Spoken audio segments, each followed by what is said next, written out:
9. Check the radio, pit crew is far from slow. The lights no longer yellow. Ready, steady, go. Crank it up. Oh, it's racing. Crank it up. Oh, it's racing. Crank it up. Oh, it's racing. Crank it up. Oh, it's racing.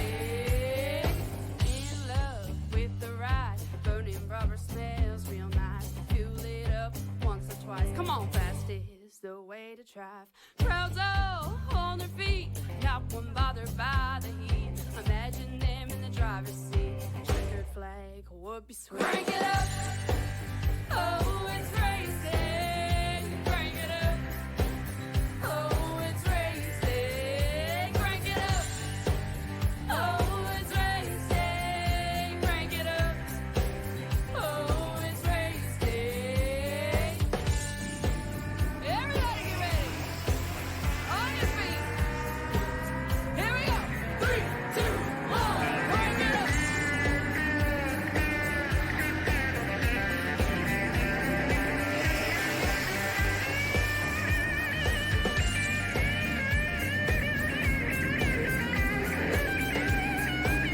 Welcome back here, ladies and gentlemen, here to PC Race TV, now live here tonight at Las Vegas Motor Speedway here in Las Vegas, Nevada. It is time for a showcase unlike any other. The Next Gen Cup Series of Fast and Fun Champion Power Equipment Series are about to bring to you the Allegiant 150 here on the show, presented in part by Champion Power Equipment. Hi everyone, I am the Crusader, Christian Shriver, joining you here tonight. My good friend and colleague here, Cody McRae, has joined me on the call. Listen on the call tonight here. Cody, great to have you back on board here as we're returning to see some action here from these drivers.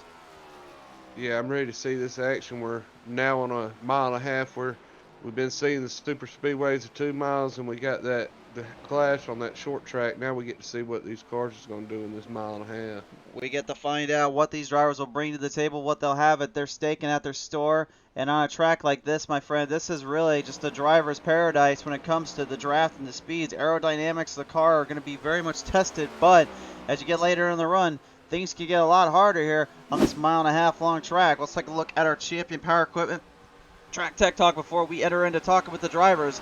This is a mile and a half in length, very similar in shape to Charlotte Motor Speedway, if you will, without the tri-oval design configuration. More of a D-shaped configuration on the track side here. The wind temperature is all heated up. Nice and cool air, but unfortunately that sun, it's not exactly been nice to the track here. Those tires are going to definitely take a beating out here, and just like mimicking the real world, we know this track is going to tear tires up, and they're going to tear cars up if they dare try to drive them too hard here, McRae.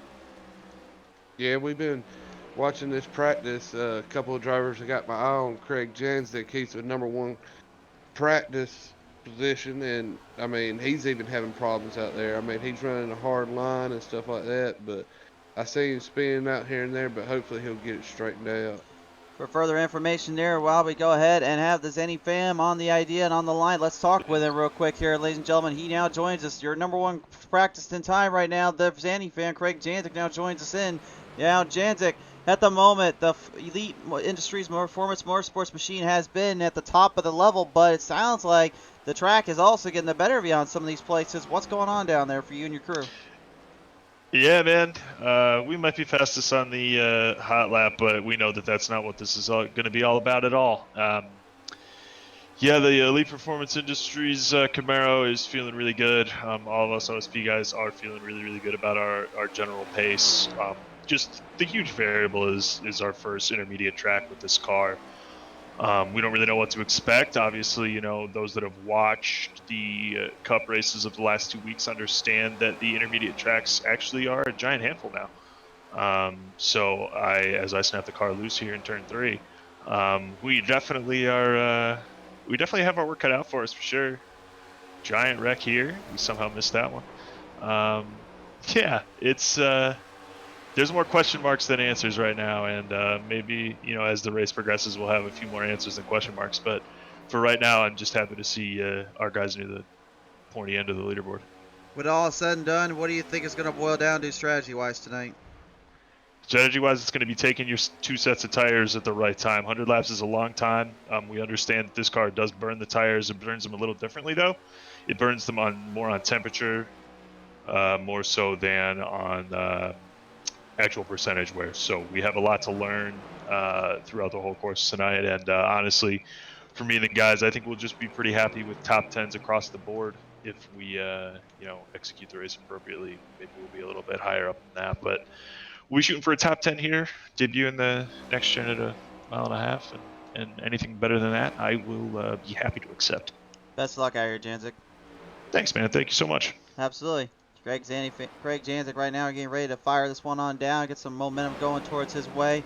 George Young now on the line, ready to go for us here. Let's get perspective from maybe a little bit of a lower end on the driving styles here, but still, nevertheless, the tenacious factors always come from these guys. The NPR crew is in the house. George Young representing tonight. How you doing, bud? I'm all right, my man. I'm all right. How you doing? We're doing pretty good here in the booth here now. I'm going to ask you this real quick. You've got a stronghold with the NPR crew when it comes to being in that top half brackets and really putting up a little bit of a fight, but this next-gen car equalizes the playing field. How much has that kind of helped you or hurt you when it comes to the long haul with these guys?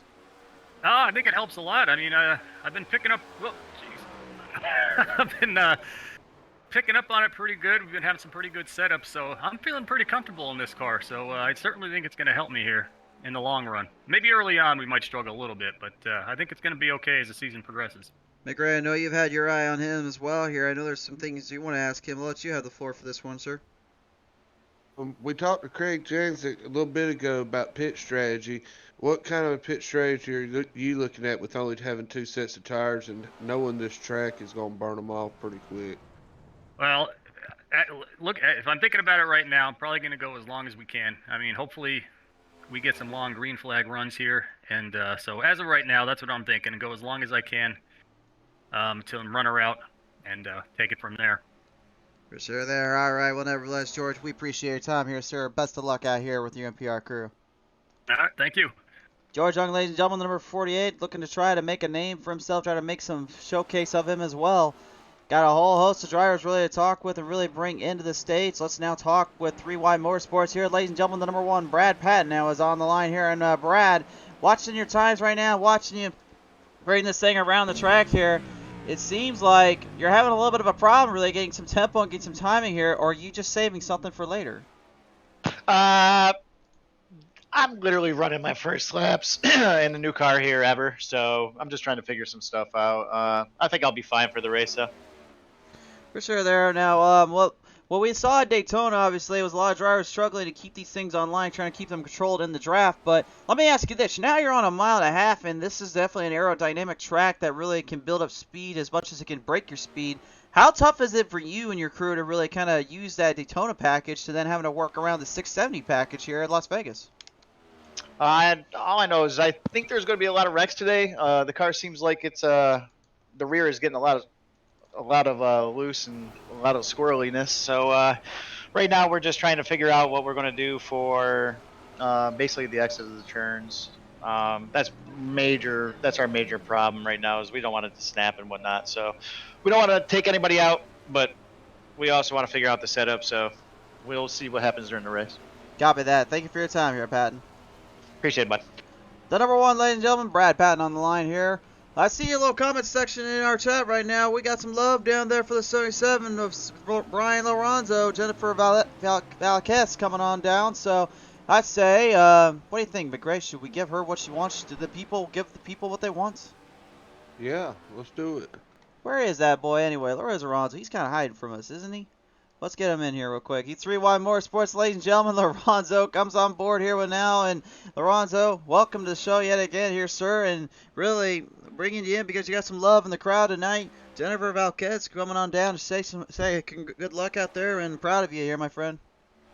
Yeah, man. Hey, what's up? Yeah, I got the supporters all ready to go. This is the nerves are getting antsy, man. We got a lot of cars spinning out in practice, and it's gonna get wild. I will tell you that.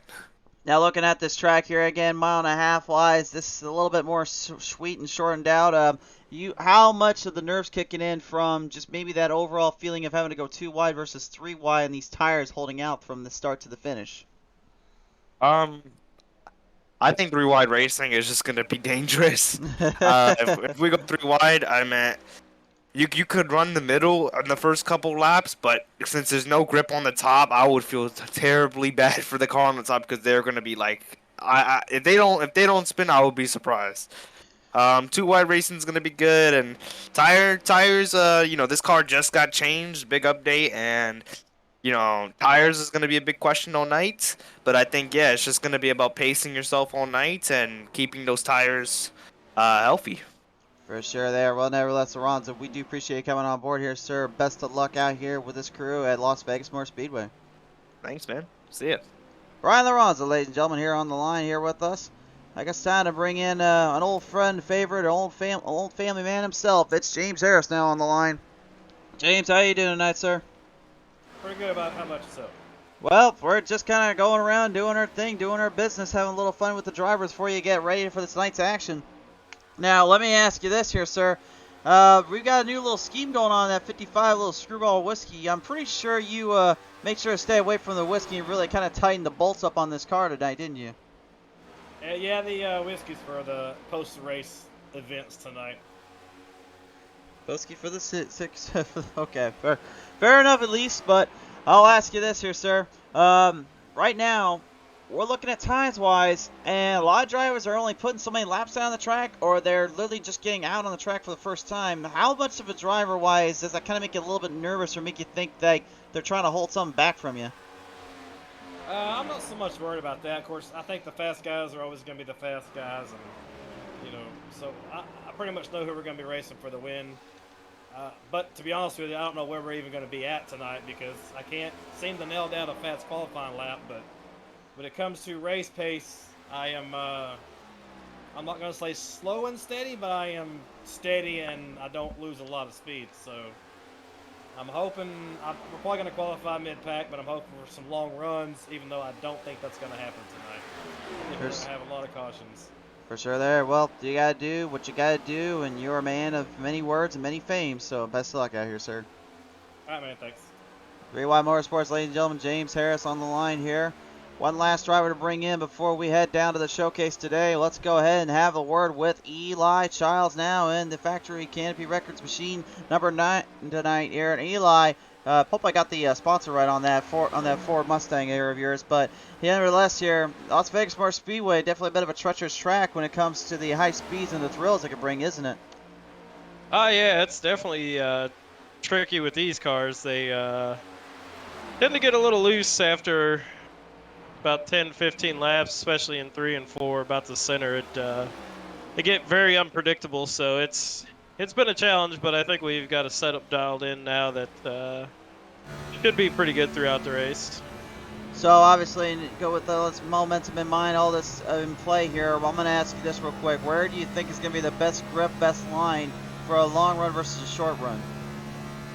I think low on the short run. I think as the race goes on, that high line is really going to pick up some speed.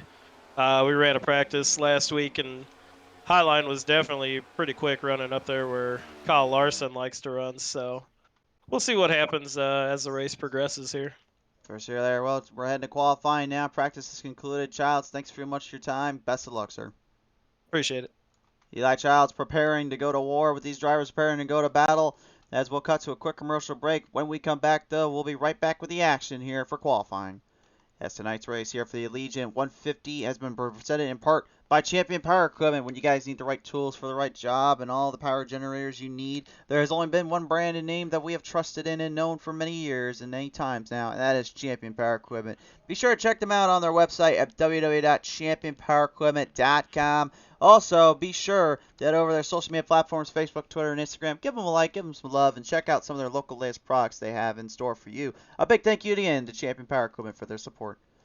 And Allegiant themselves actually sponsoring this race up here as well. Big congrats to them and big thank you to them as well for their support here. And McRae, as we're getting ready to get qualifying times now on the track here, I'm going to expect some of these slower guys maybe kind of building some speed up in qualifying, but that long run is definitely going to be where I think they need to strengthen up on.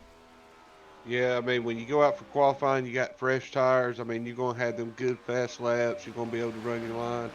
But the ticket is of how they're going to be able to hold that line as the tires is wearing off. and with only 2 sets of tires to be able to change out, and then I know a lot of them was saying there's going to be a lot of cautions, and looking at that too, they only got one fast repair limit, so it's going to be a tight race and hopefully a clean race so they don't have to use that fast repair. We're going to take a look at George Young's race run real quick here. His qualifying lap coming in right now. He'll set a solid 6th spot. JC Taylor right now, the #1 qualifier so far in the 15. Kind of ran more towards that middle of the bottom end of the track here. As Brian Alonso actually has just clipped him and defeated that here as well. Kyle Holden now pretty much putting what Kyle Larson did with that 5 now into shame and into place.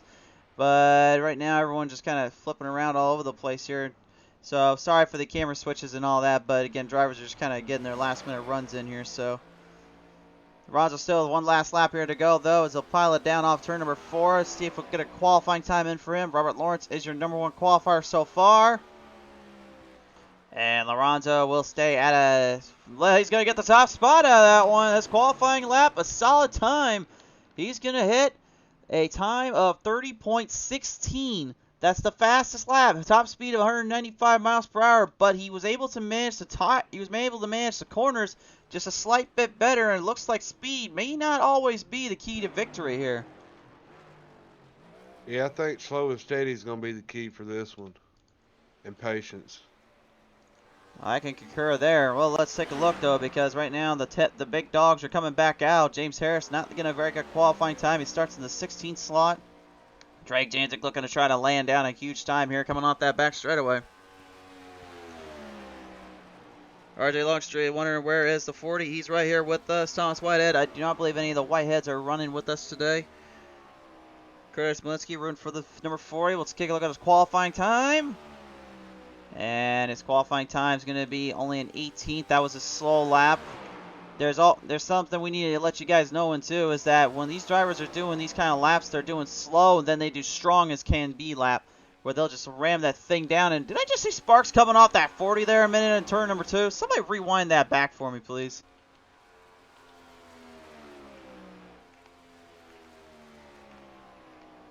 Coming off turn number 4. We're going to take a look at that back in a minute here. I want to see the sparks fly here if we can get a look at it. It's qualifying time. Well, is it ever a surprise? 30.129. We have a new qualifier here on the top spot, and his name is the 40 of Craig Janzik. Although right now, I'm going to tell you right now, I want to go back and look at that one little lap he had where the sparks looked like they were flying there. Or it might have just been me. We'll take a look at this here again. This is your PTM Instant Replay presented in part by Champion Power Equipment. Something to know, we did have an update this morning here, so there has been quite a few changes here on the track on the show, and it looks like I was going crazy. I thought I saw sparks flying though there, McRae.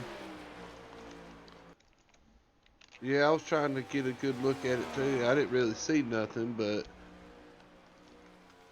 It may have just been the lighting there from the track. Oh, okay, that's where the sparks were. Someone was hitting the wall. They were going around the track. That's where the sparks came from.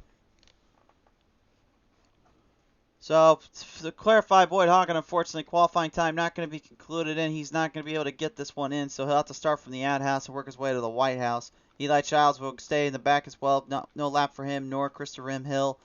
So, a few shockers in there. Some drivers not able to get the qualifying lap in that they wanted. And they're going to have to start in a very heated situation here. How much is that going to affect the drivers? We're about to find out here in just a minute. Well, let's take a look at tonight's gridding order presented in part by Champion Power Equipment. Your #1 qualifier is going to be Craig Janzik, and that 40 is outside. Will be Brian Lorenzo in the 77. road number 2, you got Christian Wilcox in the 53 and Robert Lawrence in the 34 starting 4th. Row number 3 is going to be Dan Starner in the 14. That'll be Stephen Pless in the 69. Starting in row 4, you got Tyler Meeks starting 7th in the 35 and Willie Mann Jr. starting 8th on his outside in the 29. Row 5, we see the 24, Nathan Meyer is outside. It's the 22, Steve Enclegg. Road number 6, you got Caleb Forsyth in the 11th position and Jason Taylor in the 15th in the 12th position. We transfer down to row number 7 here, and Dalton Collins will be in the 19. Pilot up on the outside of him will be Richard Fornshell in the 90. Road number 8, you got Kyle Holden in the 5, and to his outside, you got George Young in the 48. Row 9, we see James D. Harris in the 55 is outside. Stephen Gibson here as he pilots up in the old double O. Row 10, you got John Thacker in the 56 and Matthew Johnson to his outside starting 20th in the number 4 car. Row number 11, he did not get a qualifying lap in. He starts from the back. It's the 83 of Boyd Hagen, his outside teammate, Christopher M. Hill in the 99. Row 12, you got Brad Patton in the number 1 and Eli Childs in the number 9 to his outside. Row 13, Randall Fox pilots up the 3 to his outside. Will not be any of the drivers. It will be Sheldon Pearson in the 8. And then Kevin Kersher will be behind in the other field with Kevin Ward following in suit. Race fans, gridding order has begun. The time is set. The place is now. Let the drivers roar to the Allegiant 150. It's time to go racing here on P10 Racing TV.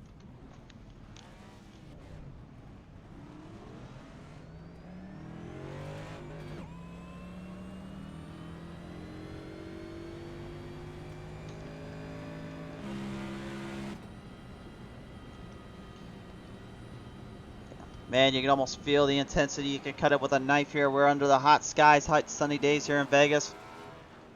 A spectacle and a half here for this Allegiant 150 here at McRae, and I am definitely ready to see some hard racing, some big battles coming off from these guys. Yeah, a lot of hard battles tonight. We're just going to see who's going to have to roll that dice and comes up number 1 as a winner tonight. It's a very big gambling spot. It's a very big gambling area. I expect a lot of these drivers to gamble their way through this field. Kurt Smolinski still giving us the CLM 2020 movement here. I guess that's still, I can't believe that's still a thing, but thank you for at least acknowledging that. All right, here we go. Turn number 3, going down turn number 4. You're going to see Craig Janzik lead the field in, lead the pack on by. Brian Lorenzo will follow in suit. They'll drive him off turn number 4 as we bring the next gens to life yet again here on the show. It's been a time or two, but they're back in action. The green flag will wave, and the drivers send him on to this day.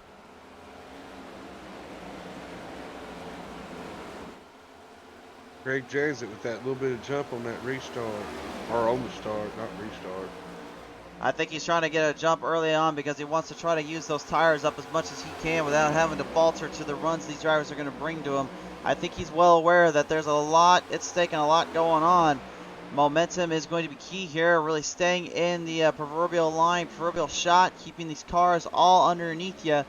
Again, with these tire sets, these Goodyears, man, they have been really kind of an enigma, is the best way I can explain it, to the drivers in real life as much as they have been in iRacing, because we don't know when they're going to end up breaking down or when they're going to be a bit of a trouble for these guys.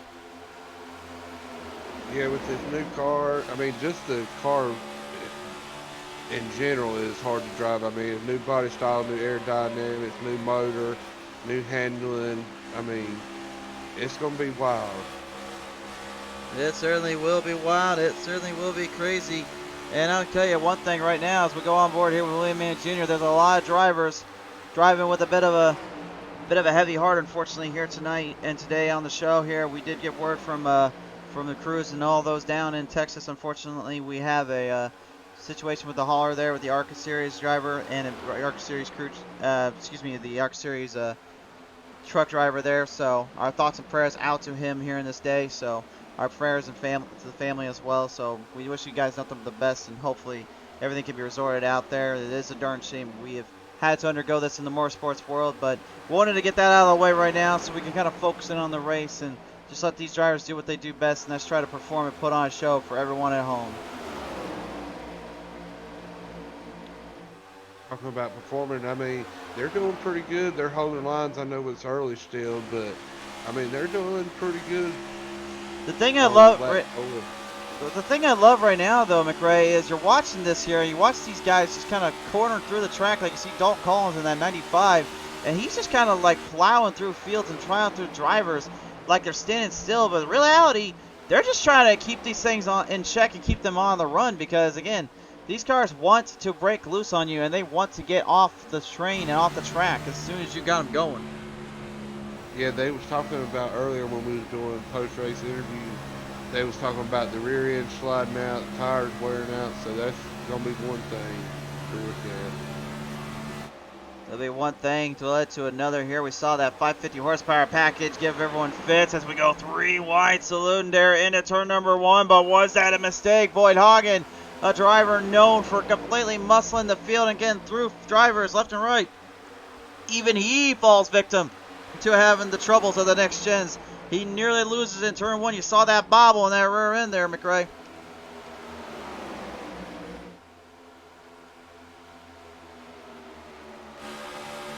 A lot of moving back and forth like we've seen at Daytona and stuff. I mean, that's wearing tires out too, so hopefully they'll keep holding their lines and not having to move in and out so they don't burn them tires up too. I don't think these drivers are worried about burnt tires up right out of the gate. I think they're more worried about just trying to make a statement, make a showcase of themselves here. You see a lot of unique styles out here. Of course, that Rice Nutrition of number 14 Ford Mustang of Dan Starner trying to work his way on by with the 96 of Boyd Hagen in that Champion Power Equipment Toyota Camry, muscling this field and bringing everything to its knees as he tries to now gain after that 69 of Stephen Pless in the Ford Mustang.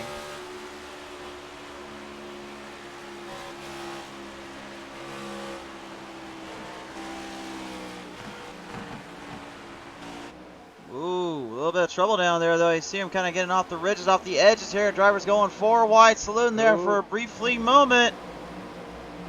We got Brad Patton. He hit that little patch of grass and it got him loose, but he was able to keep it under control. Yeah, he got really close to being on the outskirts of troublesome city. And we are in Sin City, so I mean, it definitely makes sense out here, doesn't it? Yeah. Yeah. Let's go back up to the front right now. Craig Janzik, you know, you saw this earlier there too, McRae. You kind of called it. Janzik got a good run out of the start, got a good push, but this is now kind of where I'm thinking the same thing. It's like where it's earlier, you get a good jump, get a good run, but my thoughts are not changing. He got to run early because he was trying to see if he can escape the other drivers quickly and not burn tires up too much. But Lorenzo was playing towards the strategy. He saw what he was up to, and now 3-1 Motorsports is on the attack over Olfson Performance. Yeah, that he's taking used to that draft. I mean, I know he got a good start, but Lorenzo and Lawrence right behind him, I mean, they're coming back up towards him with that draft. He's coming towards him with that draft, coming up towards him with some great speed, great power. Caution flag is out, though, as we were about to send it on down with our overlays here.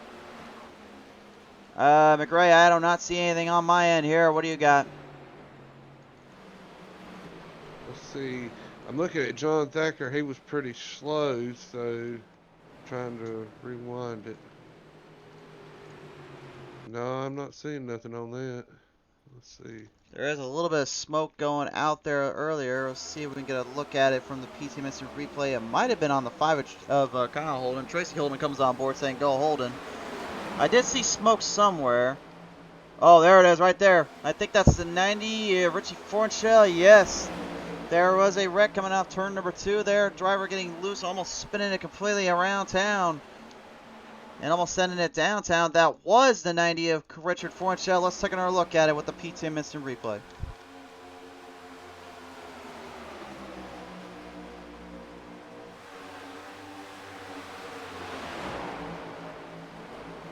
You see right there, just kind of entering the turn pretty tight. Got a little squirrely. And once it got out of control, wasn't really much he could do. But great save by the 90, and unfortunately a very, very tough break back in the pack for Eli Childs. Damage on that front end, and he's only got 1 instant repair to his name. He better be careful what he does here.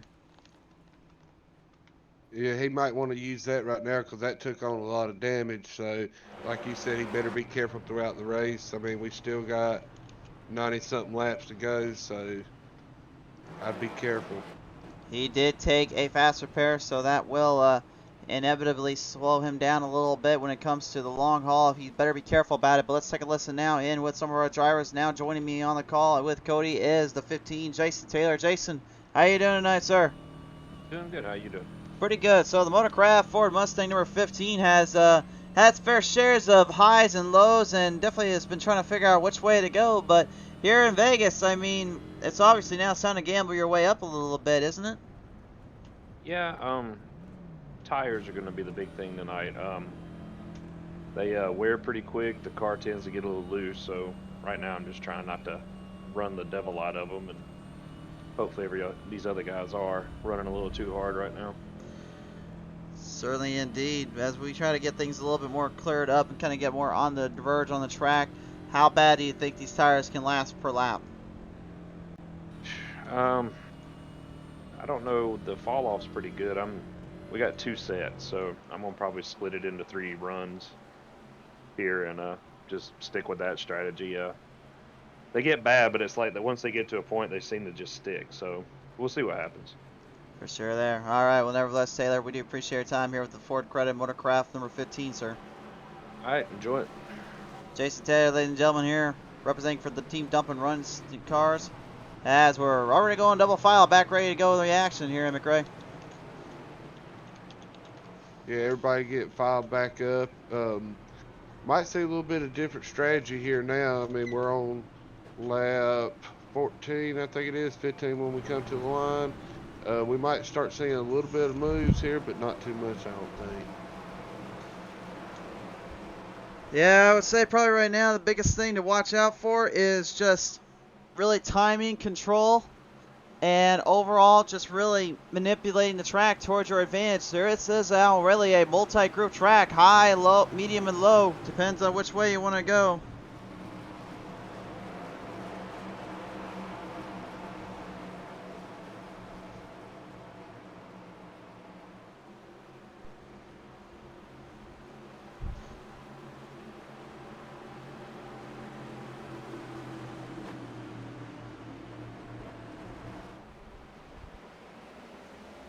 Coming back around here off the corner of turn number 4 to the green flag we fly. We are underway again.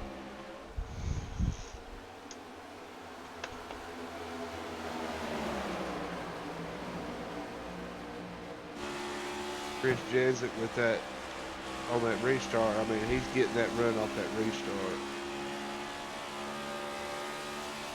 Yeah, he got a good restart out of the gate, really putting up some momentum, really putting on a little bit of a fight around the track here. Looking to see if maybe he can start to get a little bit more control, a little bit more stability on the surface here. A little bit of a problem down there for Tyler Meeks in the 35. Kind of surprising here from Meeks' end. Usually he's been pretty clean and clear on how he likes to hold his line down, kind of keep things in flight, but the Mobile 135 struggling as currently his rival there in the number 1, Brad Patton, also not too far back in the field. He's kind of staying more towards top 10 section.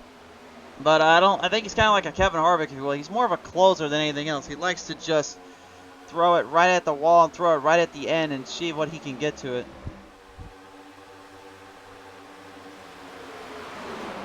Dalton Collins making a move on Nathan Meyer. Kyle is definitely making a move on Nathan Meyer here. He's looking for a run, looking for anything he can here. Right in the back, sends that straightaway.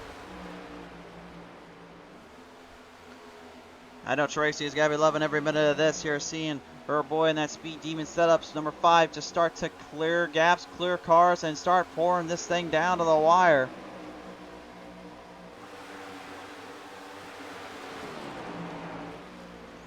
Every single one of them, though, trying to catch up to Janzik here in that number 40, Dalton Collins, and then in his 95, as well as Boyd Hagen, the 96, 93 here tonight. Looking to get some momentum here today, looking for some runoff. As you can see him starting to develop the draft train.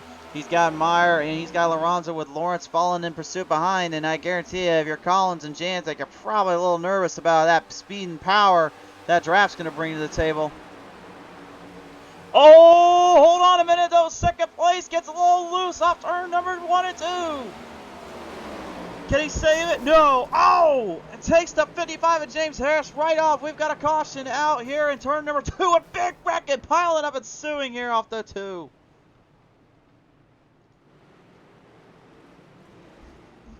Man, oh man. And I was just looking at George Young in the 48 a couple of laps ago. He come off between 1 and 2 and went down to the apron, but he saved it. Got off the road a little bit, and then that's when Collins had trouble up there where you was watching. Dalton Collins is not a driver that usually makes mistakes like this, nor does he ever really do anything too crazy like that. And the fact that he was second place and he was trying to get up there with the leader just shows you one thing is for sure. These next-gen cars, they don't play around. They are as difficult as they are to race as much as they are to drive. That right there, you saw him just entering in that turn way too hot. The car slides up, and that makes him pay the price. And unfortunately for Harris, he finds himself on the receiving end, and unfortunately that beautiful Screwball 55 took a huge hit. So did the 00. I see Gibson in there. I'm seeing 69 of Steve Clegg. Unfortunately, that was just a bad break, man. That is a hard hit, unfortunately, for all drivers involved. Yeah, with these cars like this, I know I've ran a couple of laps with them. I come to Las Vegas the last week and run a couple of laps with them, and just a light slip up and you try to correct it, they'll throw that car way off, and I mean it's hard to keep it straight. So I mean, if they do keep it straight, they're doing something. They're doing some and then some here, and really, this is extremely difficult to watch because as a driver, you know how difficult these cars are in general. But I mean, these fans probably don't even realize like what it means to actually try them until you're actually on iRacing itself. So if you guys are on iRacing, you got the chances, I say take it. Go try them out because they are as difficult as they sound. And if you don't believe me, then you can ask the guy that knows a thing or two about defeating out Quick Trip with the little Buck East to his name. How you doing, Thacker? What's going on? Going pretty good right now, and so far our car has been keeping up clean, keeping it somewhat in control, and you're right where you usually are with your team, it sounds like. I'm trying to get there. You know, I always said a man who trades speed for stability deserves neither. And I made that deal, and it's still not stable, man. These cars are on a knife's edge, and it is, I don't know, it's a challenge. It's fun, but we're going to bend up to a lot of cars today. Well, right now, currently, we've seen some cars bent up and some fiberglass destroyed, but do you think there's going to be a chance here today you might have to roll the dice and gamble your way into victory lane? You know, you never know. I'm going to try to just stay in it, and might try to save a set of tires in my pocket until late, and if that's the case, then I'll be up there. But it's going to take something. It's going to take something. I'm not going to race my way up there today. I'm just a little too cautious with the throttle. Too scared. I'm used to treating it like a light switch, and it will punish you if you do that in this car. For sure there. Whatever, let's stack. We do appreciate your time here, sir. Best of luck as we get ready for this next go-around. All right, man. I appreciate it. You can hear it in his voice here too, McRae. You can just feel the sensation in that run that he's got right now. He is very nervous to do anything too crazy with that car. Yeah, I mean, it's got to be for a lot of drivers like that. Like I said earlier, with me practicing with the cars too, it'll have you on your edge of the seat the whole time. I mean, it's just not go in there, turn the car left, and hold it wide open. I mean, you got to have skill at this track with these new cars. Absolutely, indeed. And again, over time, yes, we've talked about this before. We will have bigger drivers. We'll have better folks coming on board. They'll figure out how to run these cars to their fullest potential and their fastest maximum potential. But until then, they're literally a fish out of water as much as they are with little to slow parts. They've got to start getting this figured out quicker rather than later if they want any chance to really strengthen and survive as the green flag flies back on out here at Vegas.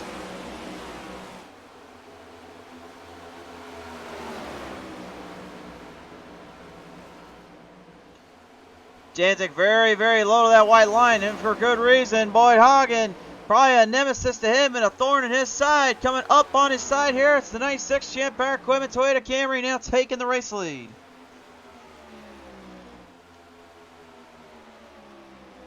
Now we get to see Craig Jansen, see how he does in the draft and how he's going to try to get back around Boyd Hagen.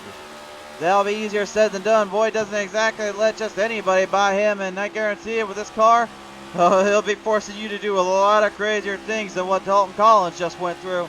We're on board with Jantic's teammate Nathan Meyer, though, in the number 24 as he tries to put the Exalta Chevrolet up into the fight and into the fray. Drivers in the back starting to get a little bit more positions, a little bit down and dirty here. As you seen there with a minute ago, that was Kyle Holden moving a fight in with Daniel Starner, while the number 9 of Eli Child, despite his little hiccup he had a minute ago in that wreckage, he is fighting back at it. Talk about fighting, Craig Jansen, he ain't letting down. on Boyd Hoggett as he comes around on the top side going down the backstretch.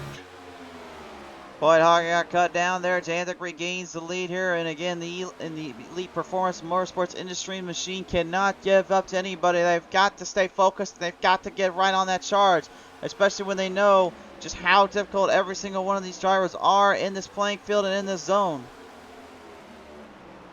But like people saying with saving tires and stuff like that, how many drivers is actually holding back right now? I mean, we're on lap 26. I mean, we still got a bunch of time to go. So there's some drivers out there that might be holding back too. There could very well be. We're watching still as some of them seem like they're starting to maybe what's the word, like take the reins off, starting to undo the chains, my friend. Yeah, they're taking that key and unlocking them latches because they need to start getting it if they're going to get it. 3 wide down the front straightaway here. Brad Patton, the 1 and the 5. Kyle Holden kind of mixing and dashing it up a little bit with Stephen Clegg in that 22 Green Mountain Grills Chevrolet Camaro.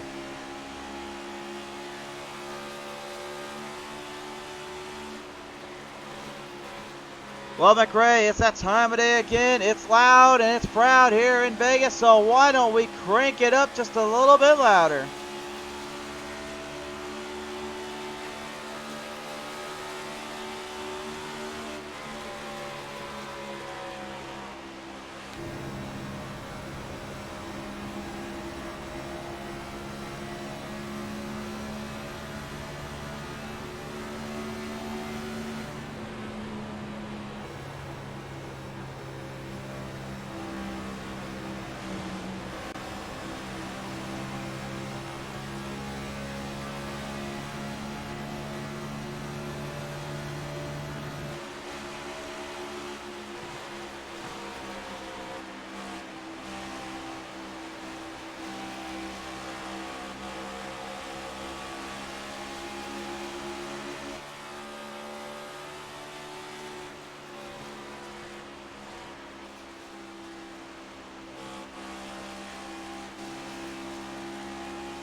Whoa, whoa, whoa, whoa, a little trouble down there coming off turn number 2 yet again. Little bump and run, bump and tagging down there. Caution's out. We've got problems again.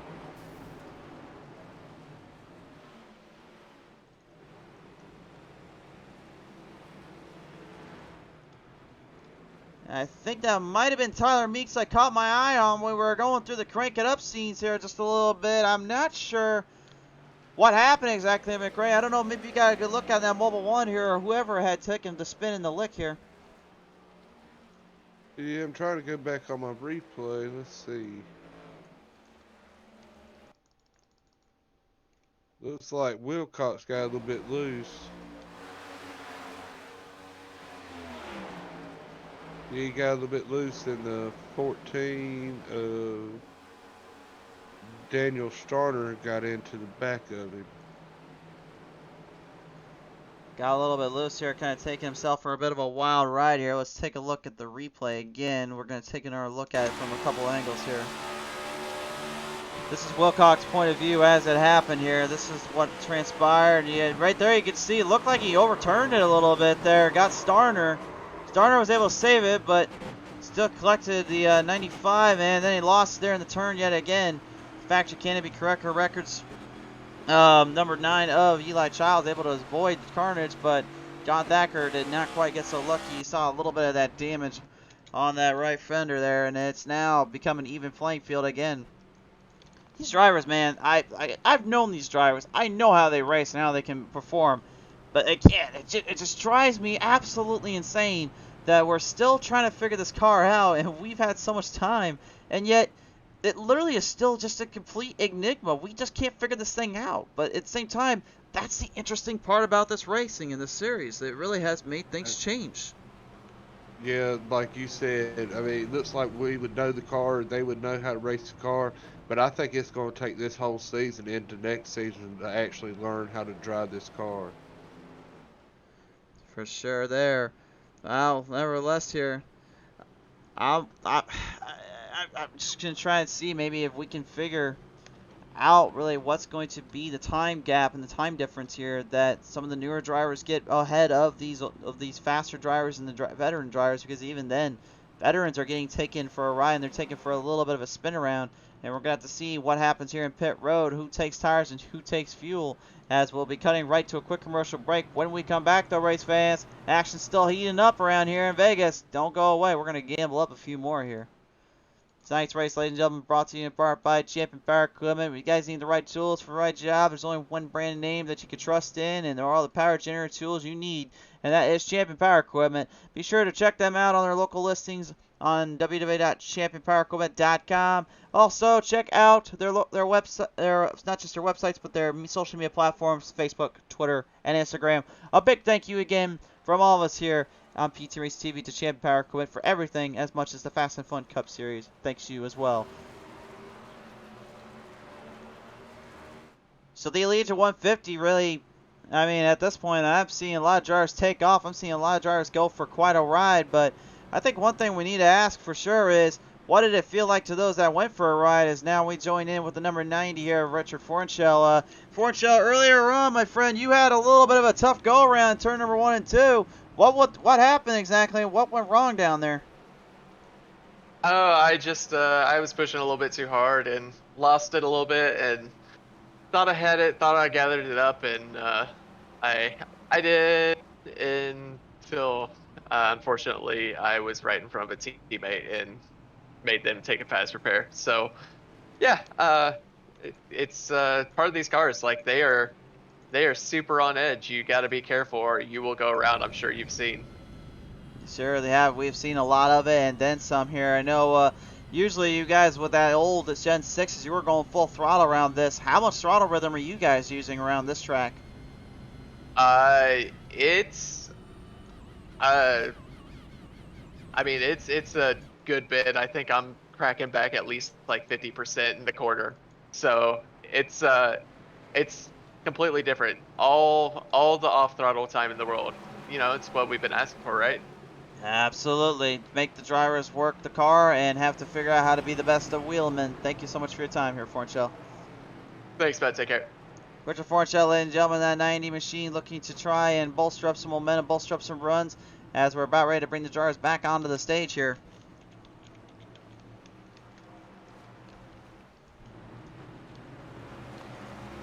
McRae, we're not quite halfway done just yet. Third caution of the day. Seems like I'm seeing a pattern here. We're getting about 10 laps in intervals before something unfortunately kind of happens or something kind of comes down. And previous experiences we've had with this track, it was about 10 laps in on a full run, hard run, that it seemed like the tires would either shoot you up or get you looser. It seems as though this next gen, it's multiplied times 20 now. Yeah, I mean, it's bad. I mean, like people's been saying, they're trying to learn this car and stuff like that. I mean, this car's going to be hard to tame this season. I mean, we're getting experience now on these 1.5 miles, so we'll see how this goes. We're about to see more than just how this goes. We're about to see some more hard race, and the flagman waves the green flag. We're charging them up. We're firing them off. Here we go again.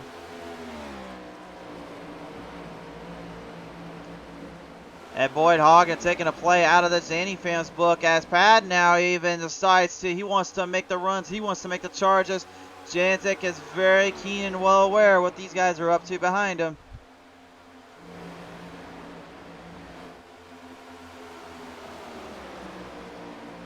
Whoa, a little bit of a problem down there. Pad, though, he overshoots the corner, got into the grass, opens up his own lawn care service. Oh, he can't save it this time. It's going into the wall. It's going into drivers. Yellow flag is out. They throw the caution at the one there for the situation involving a few other drivers getting clipped into the wall, unfortunately, and that was a very, very scary moment.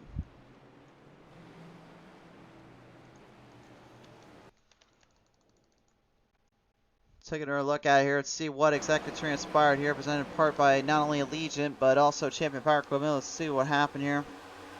This is just like a scary scenario. Again, this is the second place driver going big, going for broke, and really on a track that previous years we thought would hold line just fine.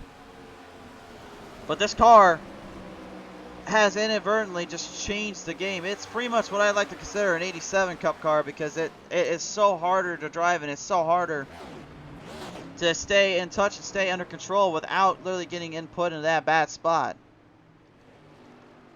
Yeah, you would think when they make these new cars, they would make them easier to drive, and you think the 87s would be harder to drive because, I mean, back in years' time, they didn't have the technology that they do today. But people wanted to have a hard driving car, learning how to drive it, and this is what they got. They got more than their fair share, and really this is what I love to see is drivers having to become drivers instead of trying to play the easy route. They have to go the hard route. Some of them you could say are a bit of a speed demon. Let's listen in with the number 5, Kyle Holden. How you doing, sir? Hey, I'm doing pretty good. How about yourself there? Pretty good, sir. Right now, Tracy Holden coming on board. She wanted to root you on here and have some love for you there, my friends. So we thought we'd bring you by, but I mean, we kind of know in the intervals here. I said a minute ago that it seems like we're having a little bit of a problem on the first 10 laps or so on the track. How difficult really is those first 10 laps that you're seeing with your end? You know, I haven't changed tires yet, but when their tires are cold, the car's just really snappy, so you got to be really careful. And if you don't catch it right, you're just going right to the wall or going to the inside. So you got to be real careful about it at the first couple of laps there, but once you get going, it gets pretty comfortable. It certainly does indeed here. Now, I know, obviously, we're kind of more running towards the overall setups and the overall same setup here that these guys are dealing with here, but from your experience working with your setup shop here, how much of the steering offset and pinion did you kind of change up to get this thing more dialed up and controlled for this track? It's a lot of deal with what you're comfortable with, so I usually kind of, get a setup, and then I'll choose my opinion I like. I'm more of a 2.64 or 2.84 guy. Some of the guys like it real loose, but I run it there. I like a little bit of feel in my wheel, and yeah. For sure there. All right, well, Holden, we'll let you get back to the action, get settled down here. There's some hard charges coming your way, but you are one of them, so best of luck here. Appreciate it. Hi, Mom. Little love for his mama. Mama Holden on the call, making sure he knows her boy is there, getting rooted on. Looks like we still have some time to talk with some of our other drivers here, so let's continue back with 3Y Motorsports. Let's bring in that 00 Steven Gibson as he now joins the line here. Steven, we saw you have some problems earlier on here, getting a good qualifying lap in and then having a little bit more troubles kind of getting out of the way of trouble. But now it's about time to start locking some horns up, isn't it, in your mind?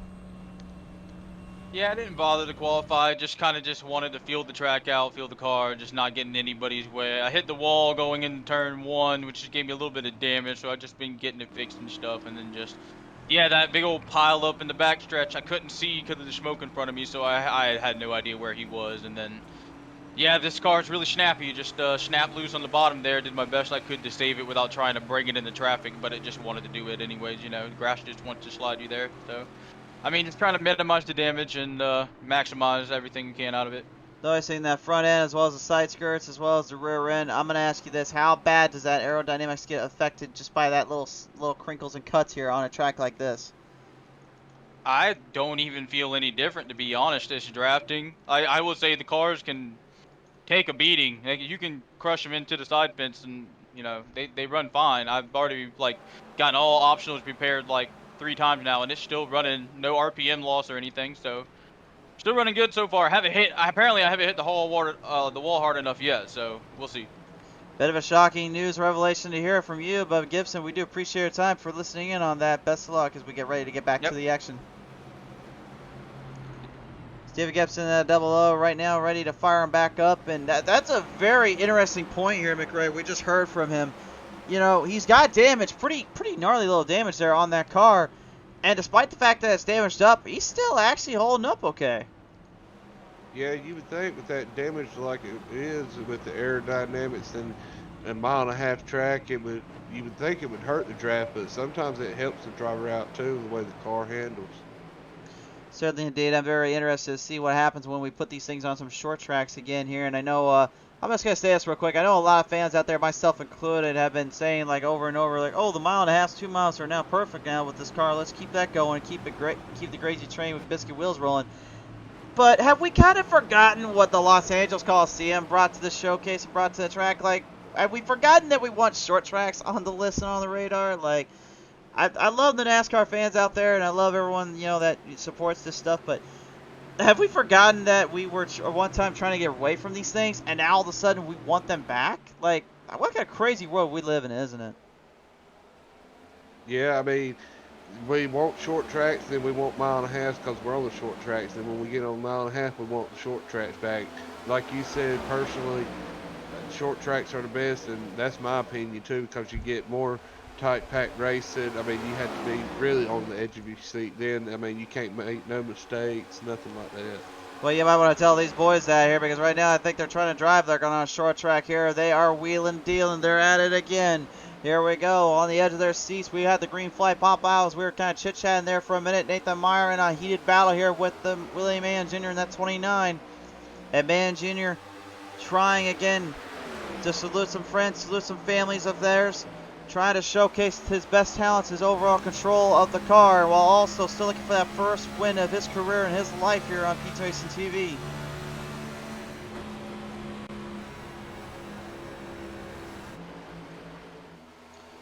McRae, we've got a huge battle going on for the race lead, though. It's a side-by-side duel between the best. Yeah, Boyd Hogan, he's going up and down trying to not let them get that draft going and trying to get around him. I mean, he's going side to side, and with cars being that close, you just think just one slip up can mess up and cause a caution. Yeah, one slip up, one mistake. We saw the second place drivers doing it. We know the leaders can do it. We've seen it in real life as much as we'll see here now. Even at Elk Cove Speedway with Chase Elliott, a driver you would not think makes mistakes in the lead. End up getting into that wall protection. Tyler Reddick breaking lug nuts and breaking suspensions and spindles in there. And right now Kyle Holden looking to kind of trying to get his inner Kyle Larson going and charge the overall power and momentum as he now flanks the 5 into the race lead. Something I'm noticing here too, McRae. Look what manufacturers are up front right now. Yeah, you got the two Toyotas and 2 Chevrolets. I mean, I'm a Ford guy. I mean, Fords are strong. What I'm seeing of the next gen car, not just this track, but any other track, the Fords is up there up top. But right now, as we're seeing, you got the Toyotas and Camrys up here. Yeah, I mean, Toyotas and Chevrolets, my bad. I was about to say, like, the Fords right now, they're kind of in their mid-pack range. I don't know, maybe they're trying to work with the NPR crew right now or not, but, I mean, they're doing their own little thing, doing their own little substance, while the rest of the field up front just kind of battles it out. But that's kind of something I'm noticing. We've only got 3 Camrys on this track today, and 2 of them are out on the track racing, and the 2 that are racing are the ones leading up front. Yeah, I was trying to go through here and see which Ford was first, and the only Ford is in the top 10 right now. Well, right now I would say here top 10, yeah, Brad Patton and Daniel Starr are the only 2 in that spot, and right now they're just dealing with their adversaries here as the 76 Caleb Forsythe tries to push them up. Yeah, you got James Harrison 12th, he's in a Ford. You got Jason Taylor in 13th, and I mean on back. I mean you got a couple Fords. Maybe they're holding back and just trying to hold out until the end and try to make the move then. Patton down low, looking to fight the 14 off right now. Starner is in a hated deadlock here as his Rise Nutrition 14 Mustang fights off with that awesome designed up number 1 of Patton here.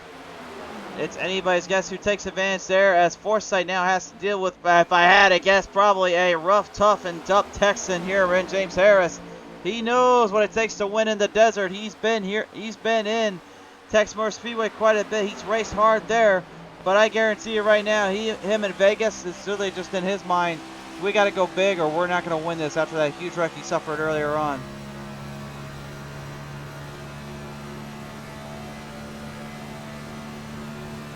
Looking right now at 34, Robert Lawrence, he's going to the bottom a little bit, but you can see him drift up just a little bit. I mean, I don't know if them tires is wearing out that quick or what's going on with him. Kind of hard to tell as well, but if I had to guess right now, he's being a little bit more on the patient side, a little bit more on the conservative end here. He's getting loose. He got loose all right, and that was turn 4 he got loose on, so a bit of a switchblade, if you will, from turns 2 and now to 4. I don't know if that was just an error on his end or what happened, but that was kind of weird.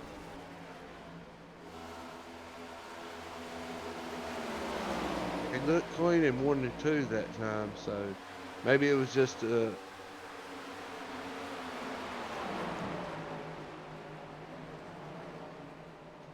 Caution flag is out here right now. Matthew Johnson has a little bit of a problem down here. Let's take a look here and see what's going on. Looks like the 4 slowed up a bit.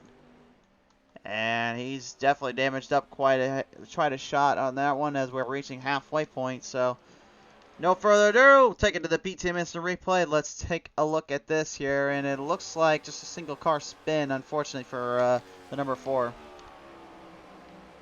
yeah, he already had some damage on him. I mean, it's just a tough break for him because he spun out by himself like that. You can see his sparks actually flying off on the outside wall. That's what I was talking about earlier. I'll give you guys a reason why we saw that in qualifying, but we didn't see it when everyone was hitting when Janzik went around on the replay. So to explain that real quick, what that was all about was actually in iRacing, all drivers do head to the grid. They head to the track here, and they will put their laps down on the field. They'll put their laps down on the circuit. But here's the kicker, is that they're pretty much ghosted. They cannot be seen by any other drivers other than themselves unless it's an open race setup. So when it's a lone qualifier, they all are on their own, but they still have the ever-elusive significance of other drivers still running out on the track. So if someone hits the wall or something like that, you do see it. It's just they're all doing their own little qualifying. So imagine like what you see from that qualifying they do on NASCAR where they have like the little ghost figure kind of going around showing them everything. That's what we're talking about. Yeah. Yeah, as we see everybody coming down pit lane on lap 52, I mean, this is the halfway point right here. They still got one more set of tires. Do you wait as long as you can towards the end, or you go about halfway now, maybe lap 75, 80 with 20 to go? Very 20, curious. 30 to go. Very curious to know what's listening with some of those guys that may know what they're up to here as the number 24, Nathan Meyer, and the Exalta Chevrolet comes on board with theirs here. Nathan, we talked to Janzik earlier, and he was a bit, nervous about how this track would play out, how this one would go. What's your thoughts so far? Yeah, man, it's loose. I've lost it at least twice now. Saved it both, didn't lose any spots, but I just started to be consistent and let other people spin out in front of me and gain some spots. For sure there. Now, I'll ask you this here as well. You've been pretty much keen to really make full race runs and full positions in.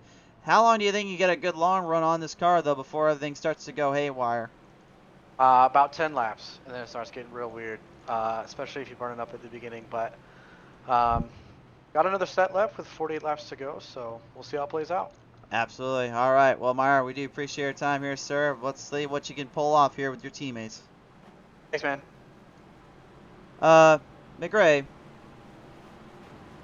Yes. What did I literally just say like not too long ago about the little intervals and stuff? About the 10 laps. Yes, you got it, my friend. I tried to tell you, like I may seem like I'm crazy and I don't know what the heck I'm talking about with just some energy and enthusiasm, but I swear I have an idea sometimes what we're talking about here on the show. Yeah, it sounds like we know what we're talking about here sometimes. Sometimes, anyway. Thankfully, we're not the Fox broadcast booth. We can't seem to figure out like which 3 to go with there. But much love to everyone that does that. By the way, I know it's Fox that's having the troubles, but still, I gotta have a little bit of fun with them. Oh yeah. All right. Well, right now we're gonna get driver squared away, fielded back in position. Race fans, when we come back, there is still plenty of action to come, and we're gonna see some more fights and brawls here down as they start to gamble their way here at Las Vegas. Tonight's race, ladies and gentlemen, brought to you in part by Champion Power Equipment. When you guys need the right tools for the right job and the best power generators around, we've only found one brand and name that has been reliable and trusted in for so long, and that is Champion Power Equipment.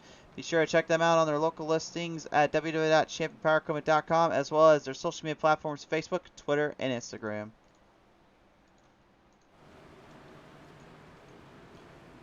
McRae, are you ready for some more action, my friend? Oh yeah, I'm always ready for action. All right, well, the Allegiant 150 is about to commence back up here at Las Vegas. We are not done with this race yet. Mario Bonucci earlier on saying, man, this is some insane racing so far.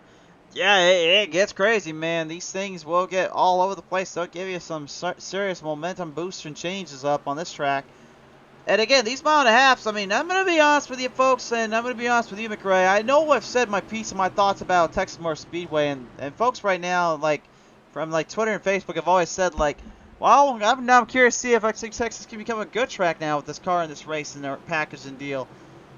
I'm going to be frankly honest with you. I really do not think it's going to change how Texas is. I think you still need to change that into a short track. Yeah. But I mean, Texas is like this, and Charlotte. I mean, you got your mile and a half tracks that's kind of the same. I mean, they got their differences and stuff like that, but I mean, it's going to be about the same anywhere we go with the mile and a half. So it certainly can be indeed, and I will say though, we will not see that track actually on this list and on this radar.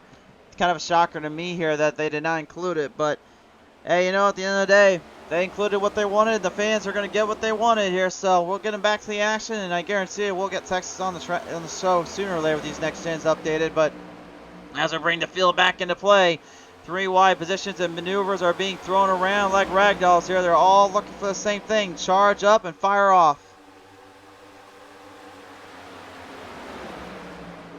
charging and firing off. I mean, they're staying pretty close together. I mean, everybody's got new tires, stuff like that, so they're going to try to run them a little bit harder, make some moves, get up into position so they can save them. They are saving everything they can for the big runs and the big moments here, but how many have taken those tires, or how many have taken enough fuel to actually get by this track and get around this place? Because again, we know that that fuel strategy has come into effect before. It has played a major factor on these drivers. It's going to be a very cruel and unforgiving situation here if they're not too careful as the field works their way on by right now. Brad Patton trying to hold down Jandik. Jandik ain't having it. Neither is Hagen. Both drivers moving back into first and second. Yeah, that little slip up messed him up just a little bit. It was just enough to literally kind of eke in, open the door up, and like a thief in the night, you sneak your way on by and just have your way with everything that's in that house. And he says there's some Mahas now as he brings it right through the, as he runs right down the charge.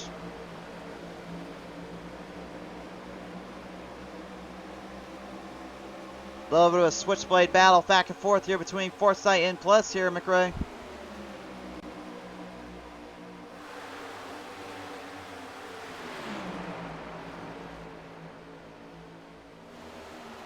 Yeah, we ain't really talked to Caleb Forsythe today. I mean, he's getting a little bit loose coming out of 2 right there, going back up to the top of the track.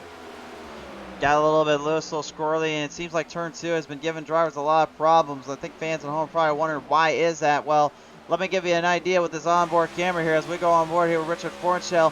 I want you to take a close look at one thing when they're coming off exits. Watch how the track goes from curved and bank progression to then almost a flat-ended straight. Look at this. Take a look. Take a look. You may have noticed something there. There's a little bit of a deep ridge in the exit of turn number 2. And again, with the way these cars are set up, the way they're, even though they're so low to the ground, they still almost feel like they're on a higher end playing field, and that makes them extremely difficult to hold line down, hold pace in. And that's where everyone's getting all sorts of out of control and out of whack, is because that 670 horsepower mixed in with a diffuser that is pretty much locked and loaded to the surface. Any little rough spot or little bump or little situation that comes up, it gets the car loose. It makes things much more difficult, and it definitely tests even the best of drivers. 77 with a good run. Yeah, Lorenzo back on the fight, back on the fray here yet again. That Oceanside Cabinets machine usually presented up on that 77, deciding to go with a little bit of a different look, if you will. He's got the hashtag Team Trees. Yeah, Craig Jansen, he got a good jump on everybody. I mean, I seen him come out too, like we was just talking about, just that coming out of that turn right there. Drivers just getting loose. It don't matter if you're the leader or the last place. It's going to get you at some point. Oh, it's going to get to you even more now. Look out behind. 3 wide salute yet again. The NPR crew having to work with one another here. Forsythe and Thacker all on the charge and all in play. Buc-ee's and then the fire department coffee trying to stay out of trouble as they know what's up ahead.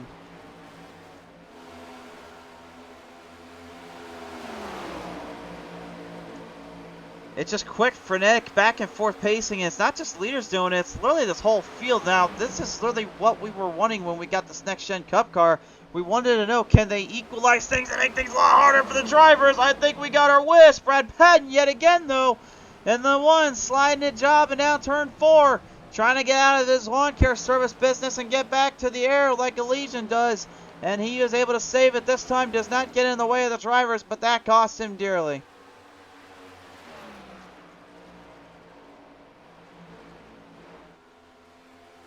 Yeah, it got a little bit too low, and that rear end snapped on him, and then it just come around. I mean, good save. I mean, I know he went to the grass and lost a lot of positions, but lost a lot of positions, but now he's having to figure out the rest of the story and see what he can do down there. We saw a time zone there on Boyd Hagen for a minute there with Jantic, and you know, Cody, right now that time zone difference, I'm seeing just a complete 180 when it comes to how Jantic usually would be versus how Hagen is performing. yeah, maybe Boyd Hagen's just using up his tires. I mean, I know he's trying to get on up there so he don't have to use his tires. But the way Craig Jensen's been running all race too, I mean, I'll be trying to come up with a strategy here soon. Well, let me ask you this then, with that strategy coming up with, I mean, if you're a driver, you're literally trying to push the car to its fullest potential, its fullest maximum, but how much is just too much before you realize you can't push it that hard and you can't push it that far without the worry and the scare of getting loose? Yeah, I mean, when we was running that race last night, I mean, you tried to get up there up top as quick as you can, but like later on in the run, you either get loose or the car won't turn and it's sending you straight up to the wall. I mean, Boyd Hagen, I mean, we just saw just right then where he got a little bit loose in, so it's going to come down to it who can save the tires the more.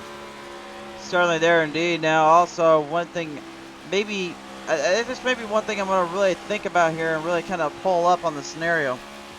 But what we saw at Vegas here this last weekend with NASCAR, we watched the Kyle Busch and Ryan Truex Jr., or Martin Truex Jr., excuse me, going right at it back and forth with one another for multiple laps. And you saw what Busch was up to. He was kind of laying low when he had to.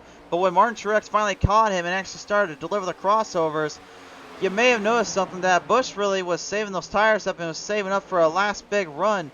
And really, that could have been the battle its own right and been a perfect race. But that last caution really setting the tone for that 2-lap tire situation. I mean, if I'm one of the drivers out here, that's kind of what my scare is right now, is building all that momentum, building all that power, and then everything just getting flipped on around. Yeah, I mean, we're on lap 67 coming up on lap 68. I know most of the drivers have still got one set, and what's to say that a caution comes out with 10 laps to go and everybody pits in, and then everybody's got fresh tires with 10 to go, and they're just going to sit there and hold it wide open with 10 to go. Nathan Meyer nearly holding it wide open to his gravesite here. He ends up swirling it right down off turn number 4 there, as he kind of lost too much control and lost too much power under there. He had to slow down to get the car to stabilize in, and that just shows you too that these cars can be saved. It's just you can't stay on the throttle with them. But that was nearly a Shadow Realm visit for him. I'm surprised he kept that thing online under control.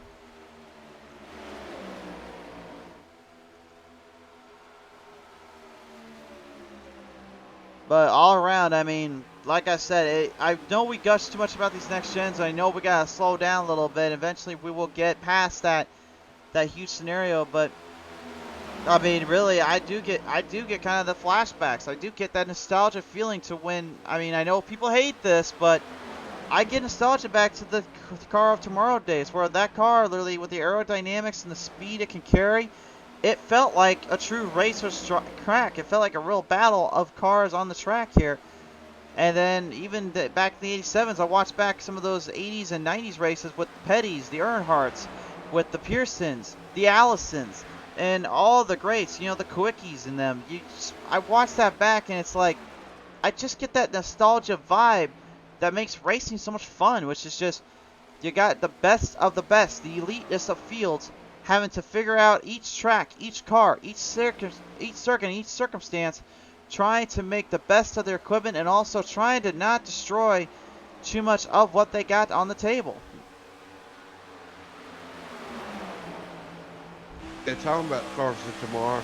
I mean, I liked them. Like you said, I like the way they raced. It kind of reminds you of this right here.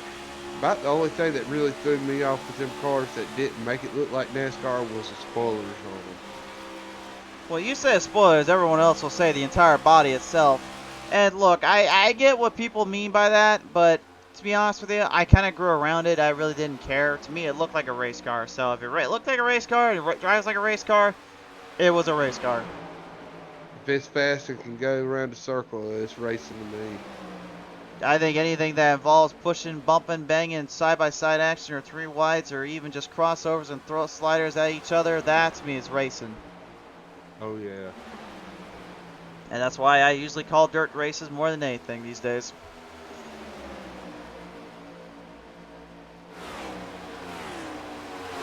Well, we got a huge battle going on here right now. 7th spot, Nathan Meyer, the 24 Exalta Chevrolet, trying to deal with that Elite Performance Industries Motorsports crew driver, number 34, Robert Lawrence, while the Florence Shell Camp showing you his Maple Moxie a little bit. He's not exactly giving out to you yet either. He's putting a boot to both of them.